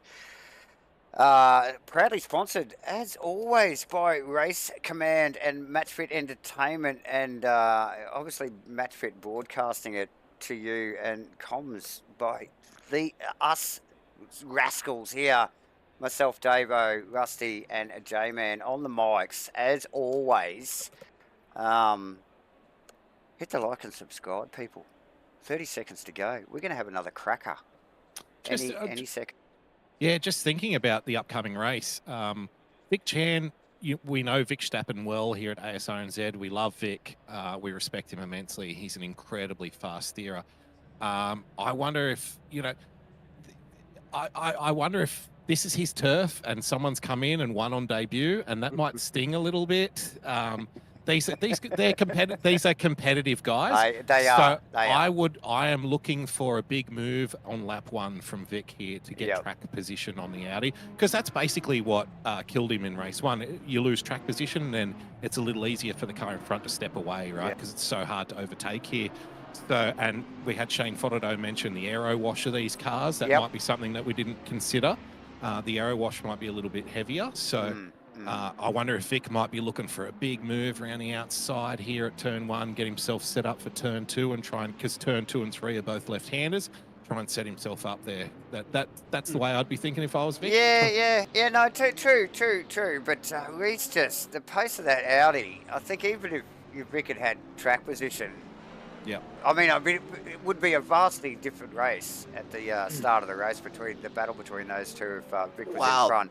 But they've been close all night except for that one qualifying lap. And Steve himself said he just pulled one out of the bag, right? So it's game on here in race 2. It is. Well, the irony of all of that after race 1 is Vic now finds himself on the left-hand lane, correct, heading down into 1. And once again, Yeah. you'll find Shane Fotterlow on the inside Correct. lane heading down to 1. So, I tell you what, it could get spicy down there again. Yeah, so Shane was in on the right hand side. He was in third last time. It was only Reese and Chan that had swapped around above him. All the rest of them are in position. Basically, like you guys mentioned, down to 7th there from race 1. So interesting stuff. Frodo actually got a cracking start in race 1 and was right up on the tail there. Left Carter for dead. Yep. On the start. So, I wonder if anyone will repeat what Stu Arrowsmith did in race 1 by taking the early stop, because that was a professional clean drive from Stu. Just got out of trouble, kept his nose clean, brought it home in P4. Best he could have hoped for. It was a bit of a masterstroke, wasn't it? it? Again? Yeah. Well, you'd think so, wouldn't you? I think, yeah, if it works the first time, why change it? If it ain't broke, don't fix it. But there had to be other people in the pack watching on who were, getting involved in things, going, wait, that works. It got noticed. The first one? The first lap? I'd say it got noticed. I think so, yeah. 100%. If Stu Arrowsmith doesn't do it, Brad Robertson needs to do it, because he's got Steve Walton right behind him. And then obviously he's got a very, very quick Stewie Arrowsmith in front. So if it was me, I'd be the guy that did it. If Stewie doesn't do it, Brad Robertson should do it. Yeah, I don't think Arrowsmith's got Carter's pace, and I don't think Carter's got Frodo's pace. So Carter's in a funny position, isn't he? Because the boys out in front are going to take, and he's probably going to leave the boys behind him. So it'll be interesting to see how this pans out.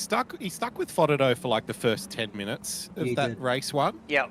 Again, that might be a setup thing. I'm not sure, or if as the fuel load burned off, that Frodo just got a handle of the car a little bit quicker, perhaps. But he'll be thereabouts. He'll be thereabouts. Cool. So not only are the boys at the helm taking stock of the first race, as are we in the comms box here. We've got the Abbas going click, click, click, click, click, and we're trying to crunch the numbers. Row 3 right now, boys. Oh, there is. They're way out of position here, J-Man. I'm not sure whether the boys are having some connection issues or not. My data's just jumping around a little bit, but yes, we have a green light. Steve Rees, Vic Tan, Shane Frodo, John Carter, Brad Robinson running down to T1. Good drag race. Front good. 2 rows. Yeah, both rows there. Who's that threading the needle? That is melling 3 wide into 1. Yeah. That is melling on Wilton and no, it wasn't Carter. It was Robinson. It looks like we've lost Stu Arrowsmith, guys. That was the issue. Oh, dear. Okay. Oh, what a shame out of P5. A couple of boys with some internet, might be localised internet issues for some of these guys. Because we've lost a couple throughout the evening. There is that top 4. Carter going with, like we mentioned, trying to hold on to the back of Robinson down a position to Wilton. Wilton with a cracking start. Obviously, a couple of these boys gifted a position with Arrowsmith out, Melling into 8th. Vaughan Martin in 9th. Phil Davison running out 10th. Nev Shields in 11th. Stu Arrowsmith back in the room. Bear Grylls in 11th, should I say. Stu Arrowsmith. Phil Turner. Yeah, so they all pop back into the pit lane. Yeah, so we've got Lucas and Phil Turner. They'll have a time wait. A delay of 30 seconds or something, and then they'll be allowed to go again. So hopefully they can do it on the lead lap. So nice work from the boys. Robinson on Melling there. At the top of the hill after the Schumacher S's. This is lap 1, ladies and gentlemen. Melling's lining him up. Oh, no, that was Wilton on. Sorry, that was Wilton on Robinson, not Melling on Robinson. Yes, so nice work. So, Farmer looking strong, but very sideways into that final chicane. Gathers it up. He was loose, but he's got eyes on John Carter up the road, so. He's quick tonight. So nice work. Lap 1, ladies and gentlemen, race 2 here. Yeah, standing lap 1 for Steve Rees of 56.8 versus Chan's 57.8. So that's a second quicker that opening lap, which is what you can see there, 1.1 seconds the margin. So it was a great jump. So Vaughan Martin putting pressure on Melling into the braking area at 1 here. Start of lap 2 here, as you'll see these boys, Arrowsmith, Lucas Saar, Phil Turner rolling out of the pit lane. Yeah, still stationary, still waiting for the race control to That give time. them the go-ahead. Yep. I'll be Yeah, waiting that's for that green unfortunate. light. You don't like to see that. Definitely not. Oh, we've lost them again. We've lost them. So something's happened there.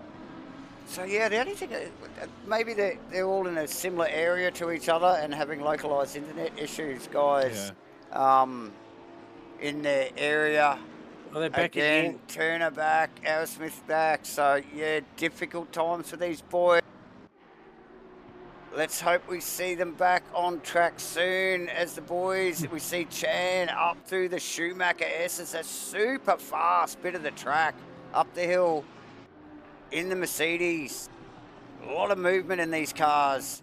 They really do have a lot of attitude. Fantastic to watch. The Merc just looks like a road car with a big ass wing on the back of it, doesn't it? It really does, like with the ride height and everything on it, the wheel size. You could see that in the high street, couldn't you? I'm just going to go roving. I'll be back shortly, boys. Okay, so we've got the flying pigeon, the race pigeon out there. And we see Reese again has stepped away from Vic, hasn't he? So yeah, you're right. The pace is really strong in that Audi. He's really comfortable in the Audi. 3/10 on that lap. Yeah, and that's what I was alluding to before. Like, even if Vic had got the jump on him and found himself in front of him, the strength in that Audi, look at it after 2 laps, and he's just driving away. And we have to mention too, it's the only Audi on track. It's an inspired car choice at this point, isn't it? No one else thought about the Audi, but Steve Rees did, and it's paying dividends. And yeah, you can just see the car control there. A little bit of opposite lock here and there on the exits. Also on the entrance, really working that the weight of that car on the brakes. Sliding it in, sliding it out. Looks very much like Fodderdo's style, to be honest. It's aggressive. It's what you would say, controlled aggression, Davo. Absolutely. Look, I'm riding on board with him. It looks really good on exit. There's not a lot of input on the steering wheel. It looks very smooth. It looks very calm. It doesn't seem to be fighting it a whole lot. Whereas if you look at the Mercedes, there's a lot of little micro corrections from Vic. The Mercedes looks like more of a handful at this point. Yeah, he's working harder for his time, isn't he? Yes, definitely. And all the while, Steve Rees just gapping the Mercedes. Vic Chan with no answers here as they come round to complete the back end here of the third lap in the second race, Asrnz's 2024 Race of Champions. Just having a look at the battle for 8th, 9th and 10th, Davo. We've got less than a second separating Vaughan Martin, Phil Davidson and Nev Shields all going for it hard at the end of this lap. Oh man, those Maseratis look so awkward over and off some of the curbs here. They really do bounce around. They don't look like they carry a lot of travel or a very stiffly sprung car. They look like they're quite a handful. Yeah, interesting choice for here too, the Maserati. I know it's been a popular choice tonight. I'm genuinely surprised more people didn't take the KTM here, because I would feel like Nurburgring is really suited to the KTM. But it's an opinion thing, and everyone has their own feel. We are going to Zandvoort later on in the season, and that's home territory for KTM, that is isn't KTM it? Territory, Yeah, so some people might be keeping it up their sleeve for that. Yeah, but the Maserati, I would feel like, we've got other tracks like Monza and Spa. I feel like the Maserati would be really good at Spa. So yeah, interesting car choice, but if it works for you, it works for you. Yeah, for sure. You wonder with, such long straights at Spa, whether the Merc would be really nice there as well, and, really, stretch the legs on that big thing, so. The Ferrari, obviously an unknown. We don't have a Ferrari in the field tonight. One of the 8 cars that these boys Do you reckon everyone's saving the Ferrari for Monza? Do you think that's what's happening? It might be. I think everyone's going to take the Ferrari at Monza. It'll be a Ferrari Cup race. Yeah, they'd be like saving their BMW for Bathurst, wouldn't it? Yeah. Look, take much out of that, but yeah, we have lost some guys out there tonight, unfortunately. Although the likes of Phil Turner is back out on track. Phil Turner and Lucas R, J man. Yeah, Lucas Jay- are still in the pits, but Lucas is in the pits. Yep. yeah, a fair few head gaskets been blown, I think. Yeah, Let's- unfortunate stuff. You know, the joys of sim racing, ladies and gentlemen. These things do happen. Hey, but like we said, there's a drop round, so Yeah. tonight might be your night. For Yes. internet Yeah. connection issues. Well, of course, as Aaron actually pipes up in the chat box there, boys, and says just informing us that he did lose internet connection. We thought as much, Aaron. That's so sad, mate. Showing So- some good pace in race 1. Yeah, you might have been right there, Dave. A little bit of local internet issues over in Yeah, the quite land of the long white cloud, perhaps. Quite Yeah. possibly. Yeah, Phil Turner. Yeah, he's up this way, so yeah, I'm not sure. Anyway, we'll let the tech heads get to the bottom of that one. Nonetheless, there is still a good race. So condolences to those guys who have dropped out by For no sure. fault of their own. Mitch Campbell will be sending you a card in the mail and saying, Yeah. I know how you feel. Okay. Yeah, he's actually holding therapy classes on internet issues Today. Yes, that's right. Yeah, no, it's never a good day. It's not good for them or us. So hopefully next week's a better week. But nonetheless, this battle, who was that? That's Nev Shields ranging up heavily on the back of Phil Davison. Yeah. And then Vaughan Martin there, and Melling's just taken the opportunity to just check out from there a little bit. I did see Martin ranging up on him a little bit earlier, but another one to mention is Steve Wilton in clean air at the moment. Really good race from him. Obviously gifted a position with Asrnz in front dropping out, but yeah, easily has the pace to hold that position over Brad Robinson. And we saw Brad Robinson and Wilton lock horns in race 1, so it'll be interesting to see how this pans out. Very early stages of the race still. We're just winding down to the first 10 minutes. So Wilton coming across the line to complete his 5th lap. Ladies and gentlemen, please hit the like and subscribe button if you like what you're seeing. so Reese just still with that ability to punch those high 54s as opposed to Vic Chan last couple of laps around those sort of 55.5, 55.4. So the Reese Audi's just really got the measure at the moment with Steve at the helm. So he's just punching those times. Fotodo's kind of matching Vic Chan on the numbers, but there's a couple of seconds between them. Carter, once again, as you mentioned at the start of this race, Davo, just not quite having that little bit of edge in this thing to run with Shane, and needs to probably stay focused because Wilton Robinson are still just hanging in there 5th and 6th, so they can see, on board, they can see Carter up the road on several places in the lap, so it'll be inspiring. It's a big carrot dangling there, and we mentioned before the broadcast that the KTM, it feels like a go-kart in some ways, so I'm not surprised that Farmer is having such a good night here tonight in the KTM. Yeah. As we know, his go-kart acumen is like legitimately A grade, so... Well, legitimately, that's right. He has the trophies to prove it, so... exactly. Yeah. So I reckon he'd be very comfortable in that KTM, sliding it around. Like, look at the way he's arsing it into corners. If you're right on board with him, it's fantastic to watch. He's enjoying himself. What do you reckon? He looks pretty comfy. Should we find He out? does. We'll find out. Drag him up. Yeah, he's one of these guys, mate. We won't break his concentration too much. So if you can't talk, Farmer, don't talk. But if you can, how you feeling out there, mate? Look, he's probably not. Just let me get through this, okay, boys? Yeah, roger that. Mate, we were just commenting as you were. We'll let you talk down the straight, but we're just commenting that things like a bit of a go-kart. So you probably feel right at home there, Farmer. Oh yeah, yeah, it's pretty nice to drive. It doesn't seem to have the boogie that the rest of the cars have, but yeah, it's pretty forgiving. We're sitting up there, top 5 at the moment, mate, after another solid result in race 1. Welcome back, Farmer. That's a great first outing straight off the bat, mate. You got to be happy with your performance. He's got his hands full. Yeah. Roger that, mate. Yeah, happy as. Bit of a Brad Robinson behind me there. I know, like, I struggled to hold on to the back of Brad in the first race, and I've just lost that 2-second gap to him. Let's hope he has a disaster in the pits like he did last race, eh? Yeah, definitely. We'll leave you to it, Farmer. Awesome for your thanks Yeah, for your love time, you, mate. boys. Cheers, man. Good on you, Good on Sorry, you, mate. it is Go get on, 'em. I tell you. It It is is on. We'll leave on. you to it, mate. We'll leave you to it. Well done. Cheers for talking. So, Oh, how good is that? Yeah. How good is that? good guy, Farmer. One of the big part of the Matchfit family, and obviously.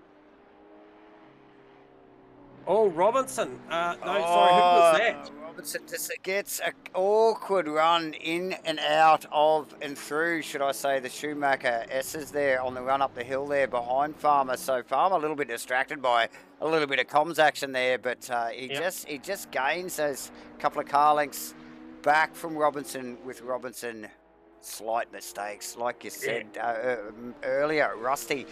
So easy to lose time here at Nurburgring.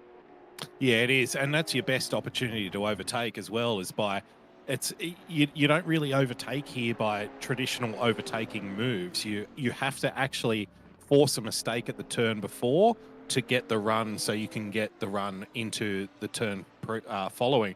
Otherwise, if you're just running in tow, and if you think you're half a second a lap faster, I'm telling you, if you're half a second a lap faster than the car in front here, it's not enough. It's not enough. No. If they hit every apex, if they hit every brake marker, it's very easy to defend here, and it's very easy to put your car in a position that makes it hard to overtake. So you actually have to force a mistake and then capitalize as well. Is 4K an hour a terminal speed advantage enough for Robinson to get through on the straights? Oh, No. Robinson. So close. Robinson's so close to the back of Wilton's car there.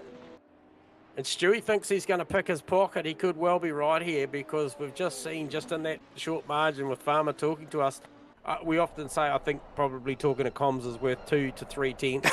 Well, maybe more. But he did mention that he was he struggled to keep up with the back on the back of Robinson in race 1. So he will be mindful of that Maserati at the hands of Brad. Robinson is quick. Oh my goodness! Robin, so close again at the hairpin at the bottom of the hill. He's got to calm down here, Brad. He's got to pick his moment. Well, he doesn't want to take him out. He certainly doesn't want to take both of them out. How far back, Steve Melling? 6.5 seconds odd, something like that. 6.7. To answer your question, J-Man, is 4K an hour enough down the straight? No, it's not, and I'll tell you why. Turn 1, you can run really deep. So if the car behind you is faster, they take the inside line, you can run really deep, super deep, and then you're on the inside for that turn 2, which is immediate. And then you can hang them out on the left-hand side, and then turn 3 is also a left. That's right. And then you're back in front again, so it's not enough. You can clearly see there, coming down the back straight there to that final skip. Now, look, Farmer's got out of it. Oh, good. That's smart. Now, he did mention, we quickly interrupted him there, he's hoping Robinson will have a poor pit stop. Farmer here, fingers crossed. Really somebody tight. else in there, Melling actually in behind him as well. And Phil Turner is in there also. Now, Farmer was very, very close to that line. I talked about how accurate he was in race 1. Incredibly accurate, but I tell you what, that was tight. It's a good stop too. He nailed it right on the jacks. Oh, that's quick. 5 seconds. Yep. Very clean stop. Still on the jacks, guys. Yeah, so he's now 25 seconds in. Farmer He's getting comes points out. now. That's Farmer Phil's here for points. Yeah, Farmer comes out with a very, very good stop. 35-second overall with 5-second stationary. Melling and in clear air as well. Melling so that's duplicates it. Blue flags though for Melling. Who is that? Vaughan Martin, and it's actually with Neville Shields in tow as well. So, but I don't know. I think Melling's got their measure anyway, J-Man. So, yeah, he really is. He got a bit of clear air there, and I think both him and Wilton, Melling and Wilton, have really run a couple of so far in this race and in race 1. Really good, clean, measured races, though. So, good work from both of these boys in the KTMs. Guys, your thoughts? Well, I was just going to say, since we've had a couple of DNFs, it might be an opportunity to get one of our good performers from race 1 in for a quick chat and get his thoughts on race 2. Yeah, Stu Harris. Johnny in the box. First question I've got for you, Stewie, because I know you're tuning in live. If you were Brad Robinson now, would you be looking to come in straight away for the undercut on Steve Wilton, or would you go and use the car pace for maybe 2 or 3 laps to really cement your cup? Well, he's just answered it. Sorry, Stewie. Yeah, I would have come in straight away as well. Okay. Serious, hard luck, mate, on the internet stuff. But what's your take on the race you've been watching so far, mate? Oh, it's bloody good. I'm watching Nev slowly creep up on the back of Vaughan Martin at the moment. Joe Vic Chan in the pits, guys. Oh. Ah, yes, he is. He is working his magic over the back of the AMG. And Brad Robinson as well. Now, Brad Robinson is one to watch. Sorry to interrupt there, Stu, but Brad Robinson definitely one to watch here. With Steve Wilton. With Steve Wilton. So, how was that stop there, boys? 5 5 seconds. seconds. So it's going to Okay, be here we bang on go. the button. Wilton coming across the line here. This is going to be close. It's going to be very tight. Does the overcut Oh, here we work? go. He's got him. He's got him. Yeah, look, the undercut was worth quite a bit, guys. It definitely was looking like it was probably worth an extra second and a half. So, yeah, just that slight, ever so slight amount of breathing space there gained by Wilton there, either on the in or the out lap there. Yeah, Both Wilton had a better pit entry. Yep. He was stronger on the pit entry. Davo, you mentioned, J-Man, you mentioned it, that Yep. he was right on the marker, like the 1%er. And maybe Brad was just a little bit slower, maybe hit the pit limiter a little bit early. It's amazing how much time you can lose in that situation. A second feels like an eternity. So, a little bit cleaner on pit entry might have done the trick there for Steve. I think Brad will come back to him. He's just got to get focused and get those apexes. The Maseratis, I've just pedalled it. It is a good car. I noticed from practice following these KTMs around that they obviously have they've got the mid-corner speed and the grip, but they do get reeled in on the straights if you can keep your lines nice. Yeah. Now, I hate to dwell on a moment, Stewie, but obviously we've got you in here. You had a very, very successful race 1. Obviously got a little bit of a bolster 2 up to P4 with that John Carter mishap in the pit lane. Yeah, that was... We thought it was a bit of a masterclass doing the 1 lap pit stop. We thought you gave yourself plenty of opportunity with fresh air. Now, looking forward, Stewie, obviously we don't get to choose which round we drop, but hey, look, it may always feel like one that got away given how successful that race 1 was and your qualifying position for race 2. So a little bit out of your control there, but you certainly put your best foot forward at the start of this one, mate. What's your thoughts on maybe going forward, and the car you selected for this track tonight? Can you give us an insight to the wisdom around the car selection and how you see this thing playing? Yeah, basically what I've done is I've looked at what's coming up track-wise and the car options and the way that I think I'm better to take a car that doesn't handle so well at a track that I feel strong at. There we go. There we go.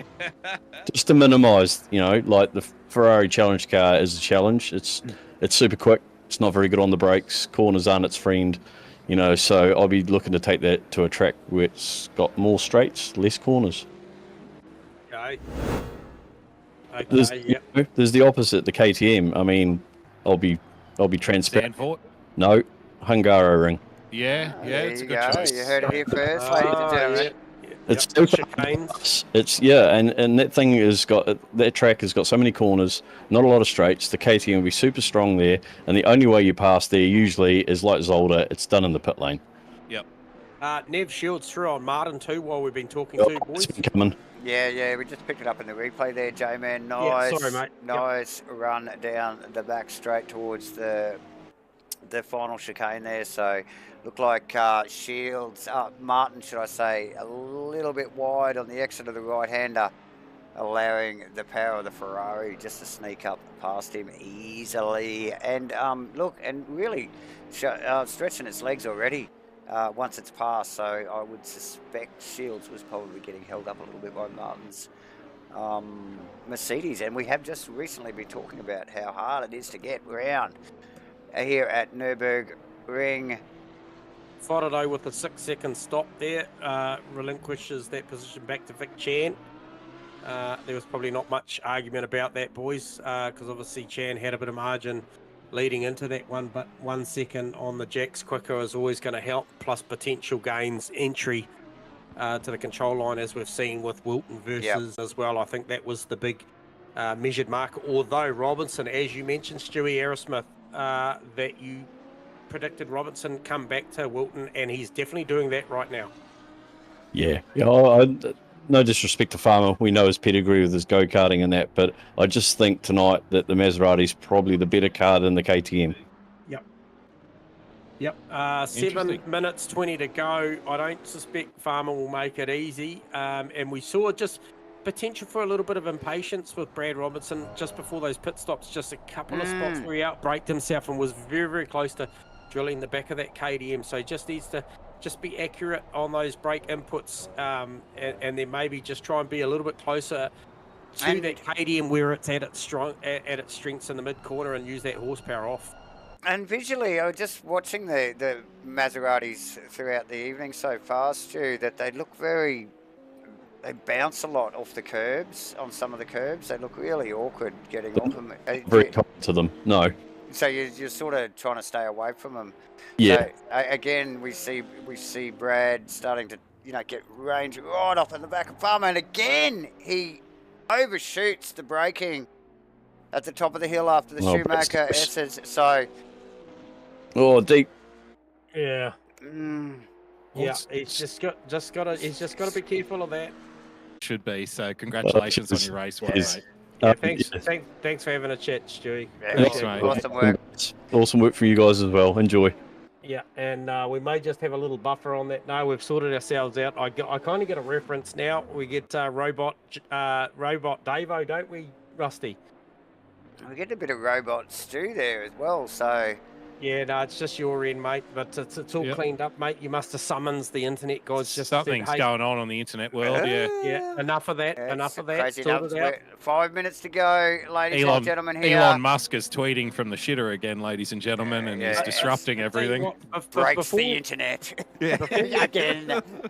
Before we comment about this Brad Robertson, Steve Wilton battle that's going on, we'll just a quick shout out once again to the job that Steve Rees is doing at the top end of town now. He has got some margin over John Carter, who is just taking his pit stop, and I'm pretty sure Vic Chan will grab that position back for P2, and Botado will grab P3 back during this process here. So I'll keep an eye on Carter's thing, but Steve Rees out there doing a great job. Last lap round 55.7, got around 20 seconds margin to John Carter prior to that, or during this pit stop. So Vic Chan, as I mentioned, will come through and take that position back, as will Botado. We will give you a count on Carter's 6-second stop. Was John Carter. So not a bad stop, not the best, but not bad. Good. Yeah, it's kind of the it's the poison chalice of leading by a clear amount, is that you don't get talked about very much, do you? Because Steve Rees, again, we have to mention, he's on debut here tonight at Asrnz, ladies and gentlemen. Here at MatchFit, we've become familiar with Steve's work. His formidable top 5 finish at the Nurburgring, the most challenging circuit in the world. Nurburgring 8 hour. Yeah, and where he and his team finished top 5. So obviously he's a good steerer. We're not going to say he's not. But here on debut, race 2, he's out in front. He's clear. He's clear by what? How many seconds is he clear by now? It's a hefty margin, I think. He's got up his lead. It's a good gap. It's 40 seconds. Is it? 40 seconds, is it? No, it won't be 40. It won't be 40. It'll be the better part of probably 18 to 20 once we see Vic come through the next split. He's just in the pits now. He's just in the lane now, Steve Rees, guys. But yeah, that's the folly of being out in front, is that you don't get talked about so much because you're winning. So well, look, what? Right, he's in another postcode, and there's all this action going on between Steve Wilton and Brad Robinson, and Wilton in the sand there. Oh, no! He's going to have to defend here. He's going deep. Wilton goes deep, very deep this time. He got faked into that. He could have easily just held both of them up in the middle. Park it on the apex. He's flashing his lights. He gives him the flash. Look, it took a fair while, but Brad was patient. There was nothing wrong with that, I don't think, by watching on board. You're right. Not at all. You just want to park that on the apex there. Yep, and Nev Shields has been quietly working his way. We talked about, we got the replay of him passing Vaughan Martin, and with a couple of minutes to go, what's the margin between him and Steve Melling? It's only a second. Yeah, he's there or thereabouts. Steve will have to just be disciplined for these next 2 laps. But yeah, Can Farmer get back at Robertson? Look how much better under brakes the KTM is. Super deep there. I think he really did overshoot that a little bit, Rusty. Yeah, just a little. But pulls it up. You can see how strong that KTM is in the braking area in the corners. Yeah, it's very good at the tighter stuff here, and look at how he's gained some margin back here. In the twisty stuff. What it lacks. It does stick to the road like shit to a blanket in those mid-speed corners. So yeah, and there's plenty of them here at Nurburgring, and all with a nice healthy amount of camber as well. So they plenty of grip here. A lot of trail braking. Seconds is the margin 1 to 2, guys. 4.8. So that is what it shook out to. Yep. So Farmer hanging on to this. He's not going to give this away. He's going to make him work for it right to the end. So the lap previous, Farmer with the slightest of mistakes up through that section of the circuit there to the Schumacher S's. Then it was a bit of an out-braking duel into that left-hander there. Farmer coming off second best in the KTM, running very deep. It's allowed Robinson past. I can't see Robinson giving that up in the next lap as the leader runs across the line. Steve Rees starts the final lap in the Audi. Robinson and Wilton, this will go down to the wire. Yeah, Farmer very, very good through that that last chicane and the final corner. Just shows you that we mentioned, you know, the strengths and weaknesses. He'll get dragged off down the straight here, but he's very, very good into the final turn. And we saw how good he was under brakes here the last lap around down into turn 1. Swings the car out wide, looking for Brad Robinson covering. Overly defensive there from Brad. He's gone really wide. Wilton surely is going to be in there. And it's, here we go. Can Wilton make it live on the outside? He needs to try and get down there and cover it off. There was an opportunity. He's got the right-hander still. He's got the right-hander still. Can he keep it nose up in the overlap? He's got this. Park it on the inside. Park it there. Defend it. Yep. Nice work from Wilton. Robinson. It is the last lap, boys. Where Robertson now would be lining him up would be on that back straight with the kink or before you get to the last chicane. Yes. Because he saw this is where he made Wilton vulnerable is up the hill after they come out of this right-hander, they come up the hill. Yep. Still got time, boys. Steve Rees just he's running down the hill, so we've still got a bit of time. We will give it kudos, but we've got to stick with this battle. Robinson all over the back of the KTM. KTM's going to be stronger Here here. it is. Oh, he's got him.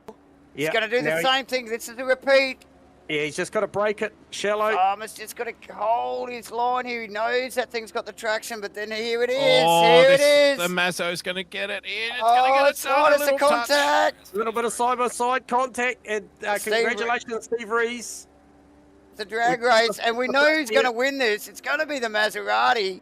Yeah, but we know how big the KTM is under brakes down here. He's looking for a bit of side draft from Wilton. Oh, respectful racing, Big Steve. tan across the line as well, and Shane Frododo.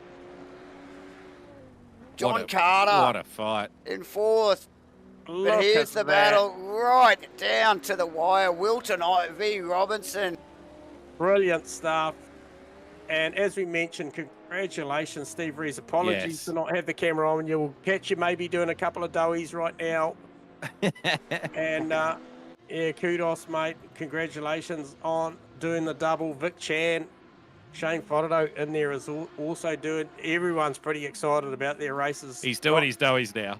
Not real excited about the condition of the rear tyres, but they don't care. Nah. Show's over. Tyres done. Fourth, Robertson fifth, Wilton sixth. As we just saw, Steve Melling, brilliant job, holds on over Nev Shields for seventh. Nev Shields in eighth. Vaughan Martin holds on over Davison because I saw that battle ranging up in the background also. So Davison in 10th, and then Phil Turner rounds out for P11.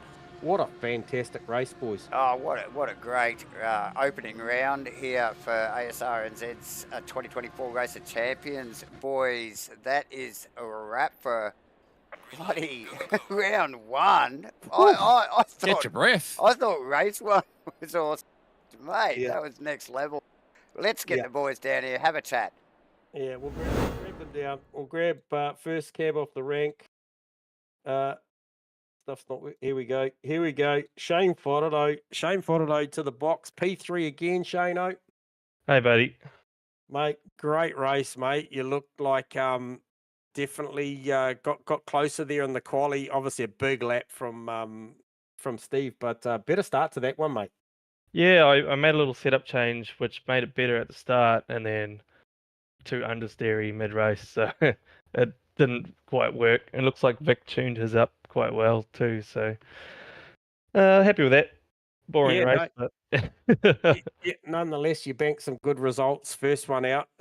Give us a little insight to maybe the theory behind the Super Trofeo at Nurburgring, mate. Was there much in that? very low top speed, so Really? Oh. and good. That's good actually round surprising. I don't. Did any of us think that the Lambo would have a No. low top speed? I didn't think that. Right. It was in testing with Vic. It was about 14, 15 k's down Is the that front right? straight. On the Merc. Wow. Wow. I had no Yeah. idea. Yeah. Yeah, it Yeah. ended up being 4, mate. 4K Ended up being different. About 4K 4Ks. an hour difference. Oh, was it? Yeah, and race trim, Oh, it okay. wasn't as bad as maybe what you thought. I think Vic did, the Mercs kind of did take honours there tonight for around 260. Phil Turner had the highest top speed tonight at Did he? 260. Did he? Yeah. Yeah. In Far the out. Merc. Yep. Yeah, In a so, pink wow. mode. Okay. Yep. Yep. So not too bad, mate. But nonetheless, banked a couple of really solid results to kick this thing off, mate. So it'll take everyone to get this thing done. You got some stiff competition as well, which I'm sure you appreciate. Yeah. First time I've raced with Steve. He's bloody quick, so it's good that Vic's got someone to challenge him. Yep. No, you would have driven alongside him in some of the enduros, Shano, but yeah, he's obviously he's got some capabilities in the sprints as well. So no, hey, look, a solid night for yourself, and yeah, another solid result for OES, mate. Cheers, guys. Thanks. See you next Well week. done, mate. Well Okay, done. Shane. Nice work, Shane. All right, so there you go, and then we shall grab Vic stepping down again, and Vic Stappen. I'm pretty sure you'll be happy with that one, Vic. You got us some Hey, comms, boys. Yep, gotchas.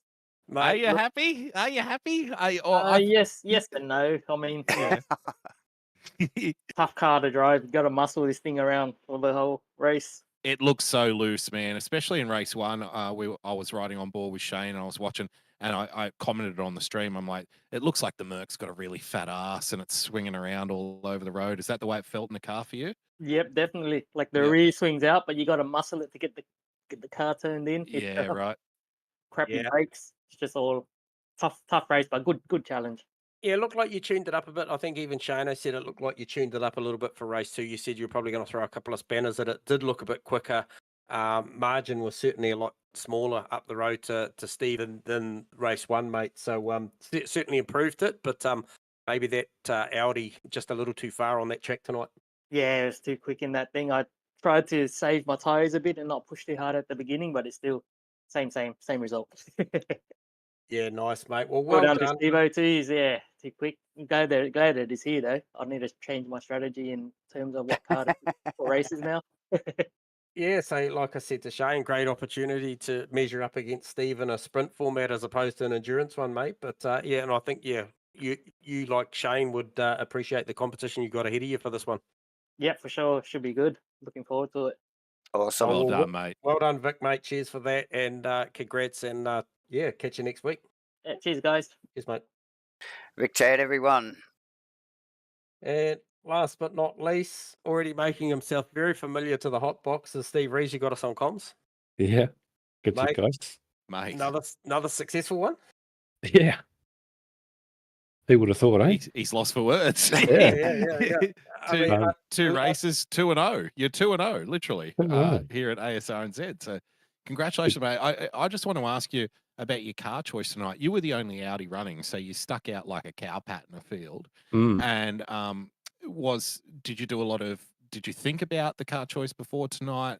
Are you thinking about the rounds ahead? What cars you're taking in future rounds? Obviously we're going to places like Barcelona. We've got Monza and Spa coming up, high-speed tracks. We've got Mm. Zandvoort, which is, a more grippy track where you want a little bit more turn. So what were your thoughts tonight about taking the Audi? I'd love to say that I had some sort of strategy for the whole season. I was kind of expecting this answer, honestly. Just I make know. something up, mate. Yeah. But, I signed Random. up today, and when I went to give it a try out, I picked the first one in the list, which is the Audi. So, Yeah, look, alphabetical order, Audi. You went with the Melbourne Cup car selection theory, yeah, that's Yeah, it. well, look, at bloody work, because that was a fantastic pole lap. I didn't think we'd see the times drop that far down. It's a Me neither. fantastic lap. Was it 54-1? Was it something was ridiculous like that? 54.185. Yeah, so Jesus. it's very, very, very fast lap for a GT2. Solid time in a GT3. I'm pretty happy with that. I don't know where it came from, but 100%. So, and look, you just sort of just measuredly, that opening stint just pulled away a little bit more. It looked like Vic had tuned that thing up and sort of stayed there a little bit closer this time, but still not enough to even threaten. So, look, it was a great car choice, but outside of that was actually a brilliant drive tonight. Both qualifying sessions, both races. Clinical. Yeah, very clinical. So, congratulations, mate, and we're really glad to see you here. And Thanks, mate. I think it's going to be a great series. I think plenty of competition for you. I don't suspect it'll always be that easy, but no doubt you'll be up. No doubt you'll be up for the challenge, Steve. Yeah, I know those OES boys are always pretty quick. So Yeah. I'm looking forward to all the different cars, and I haven't driven them much at all, so it's good to get the experience in them. Good challenge. Hell yeah, man. Good stuff. Well done, Steve. We'll leave it there, mate, and no doubt catch you next week. Appreciate the time talking to you, mate. Thanks a lot, guys. Thanks, Cheers, mate. Steve Rees, everyone, wrapped up two race wins in his debut. 2-0, Dave. 2-0. 2-0 at It's a shame debut we at didn't have ASRnz. three. He could have had the trifecta Yeah. off that Melbourne Cup sort of selection. Yeah, So no, hey, nice look, work. great night of racing. Those 30s certainly fire past pretty quick, and I think the inception of having the pit stop in these sprint races with a mandatory quick fire 1 litre dump is certainly throws a cat amongst the pigeons, guys. Definitely.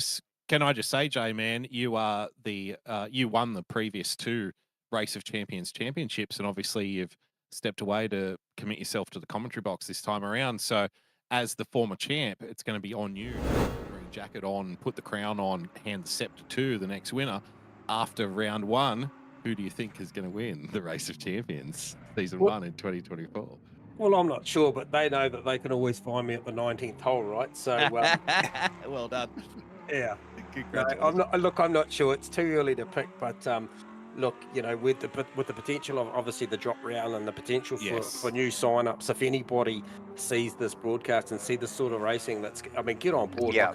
Like you said, Rusty, there's nothing to lose at this point. If you Drop come in round. at round 2, you're effectively level pegging at the end of this of the season. Correct. And you have one car less that you have to choose as well, by the way. That might be a good thing. That's right. Yeah. Just think you could turn up now and not have to race the Porsche. The Porsche. Look, I think the usual suspects will certainly but Of course. we'll get to talking about the gold, silver, and pro-am classes and stuff as we get going, because that's albeit smaller fields, that is a real factor, because there'll be I guess a few guys vouching for that top spot, and then we'll drop down to the next category, and I suspect that middle part of this field will really be battling out to try and see who's going to get honours there. That's where it'll come down to. We see it season in and out time and time again that pro-am class is heavily contested, and I think we've seen it tonight. The likes of Enright, Malling, Robinson and co, that's going to be a solid battle throughout the season. Definitely, J-Man. Thanks again, ladies and gentlemen, for tuning in, and these 2 rascals for joining me in the comms box again for the first round. We've had a few weeks off, haven't we, guys? So it's been great to be back in the booth. Yeah, it feels like home, mate.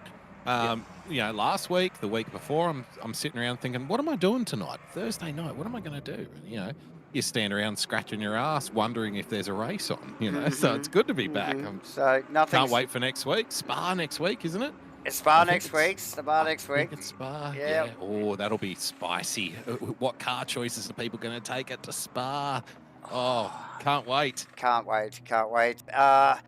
Yes, interesting stuff. Awesome racing. As always, great battles right down to the wire, as we saw with Wilton and Robinson there in that final race. But we will wrap it up there, ladies and gentlemen. Thanks again, all of you guys and girls, for joining us for Asrnz's 2024 Race of Champions, round 1 here at Nurburgring, brought to you by Race Command and Matchfit Entertainment, and called by myself, J-Man and Rusty. Thanks, boys, once again. We'll see you next week at Spa. Ta-ta. See ya. Bye for now.